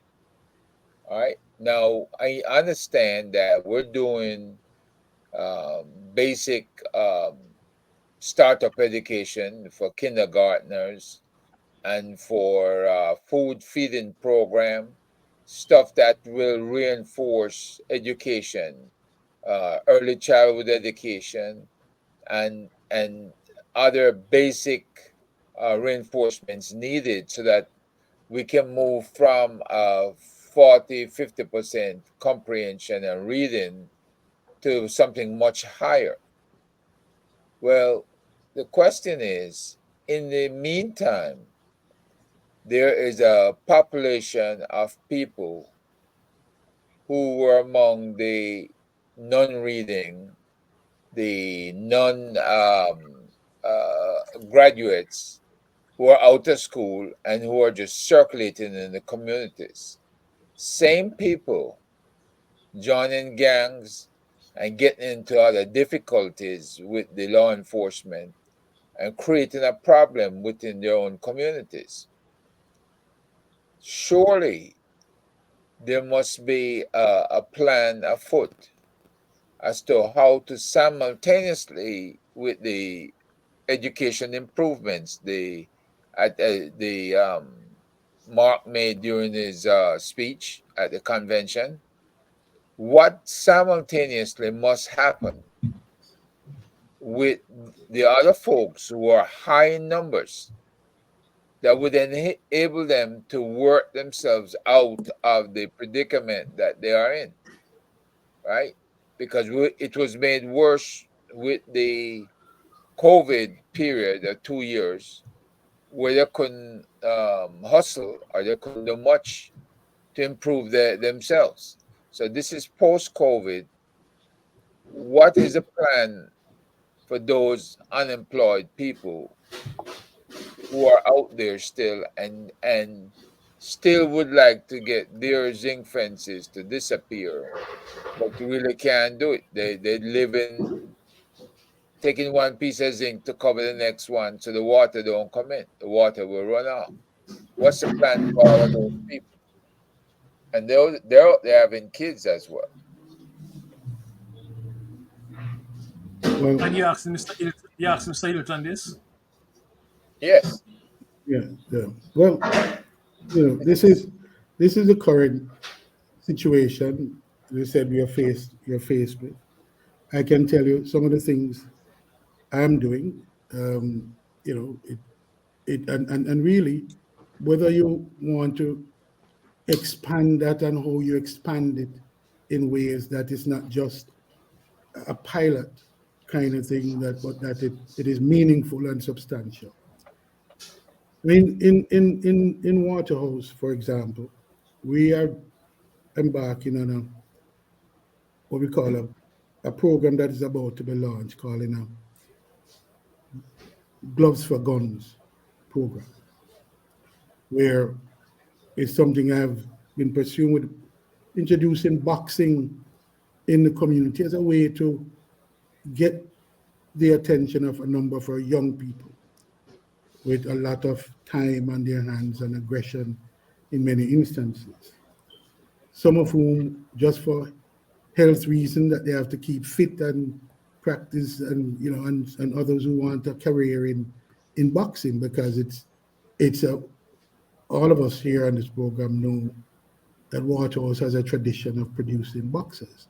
Mike McCollum is one of our celebrated boxers, but there are others who are not as famous as Mike. So we believe that has an attraction. The youngsters have said it does, and they are interested in those kinds of programs. So this Thursday past, we brought the president of the boxing board, also boxing Jamaica boxing board, into the community, looking at what we propose to be the center of what we're trying to do in the community.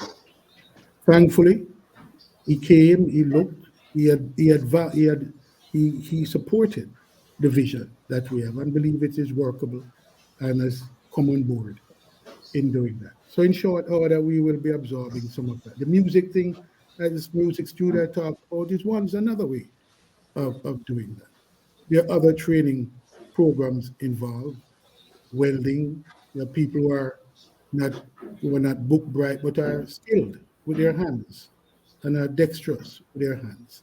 And we have to find those programs and make it not just one-off, but systematic, that can begin to address and absorb some of those concerns. And this is why I'm saying the debt reduction strategy by itself can't work, because while you're busy reducing the debt beyond what the agreed rate of reduction has been, and which is a sensible and safe way to reduce debt, you're speeding that up to the exclusion of meaningful programs such as this.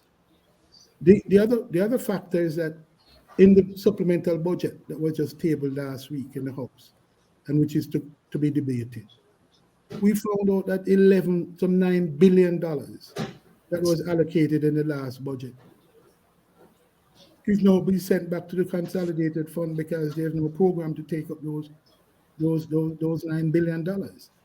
Now the obvious question is why? Why not? How come? How come with all of the challenges that we're faced with, whether it be infrastructure, road, all these things in the communities, you are sending back $9 billion to the consolidated fund, and hopefully, and if you're not careful, some of that go to our paying down debt further. So I'm just saying the priorities are wrong, and we're faced with some immediate and existential issues that we have to pay focused attention is to. And I'm saying it is going to be a hand-to-hand combat dealing with the situation at a community level and identifying what are the practical needs and mobilizing the resources around them, the programs and the resources and the management of them, because there has to be proper governance in that process. On that note, Gentlemen, we start out with the question: PNP same song or new direction? I don't think we can m- make a distinction between the PNP and the GLP just now. I don't think we're clear on that. We know that there's some disagreement around fiscal policy, but I'm not sure You've what heard nothing about the new direction. the new You've heard, direction. you've heard nothing on that. Exactly. So Well, what does that tell me? My reaction is, well, it depends on who's the listener and what your reaction is, you know? that's And true. some, We yes, all have our angle on it, you know. I heard some, yes. but when I say new direction, I think we're talking about some fundamental change, not the dress up and makeup thing, you know. That's just my view. But put them on the Regardless of table. that, Put them on the table so that we can address them as well. Put them on the table. yes, yes, I will. All right, I will. cool. Gentlemen, I want to thank you all. Thank you all. We're still going to explore this topic because most of us, we are progressive. We want far more than not we want to take down the PNP or what have you. We are looking forward, you know, we're longing for the days when the PNP was more active and aggressive, and we're not seeing that. So what good until such time we meet again next Sunday, 4 o'clock, same place. And Mr. Hilton, there's always an open invitation to you for you. You know I'm All right, willing to come on. all right, Willing to come brother. on. Willing to come on anytime. All right. Yes, man. Appreciate Yeah. that. Appreciate Him that. used, Now we need to him talk used, about the recording studio, you him know? used to, him used to licks, man. Mr. Hilton used to licks. You can't be a politician and afraid of licks. All right. It come with the game, John. It come with the game.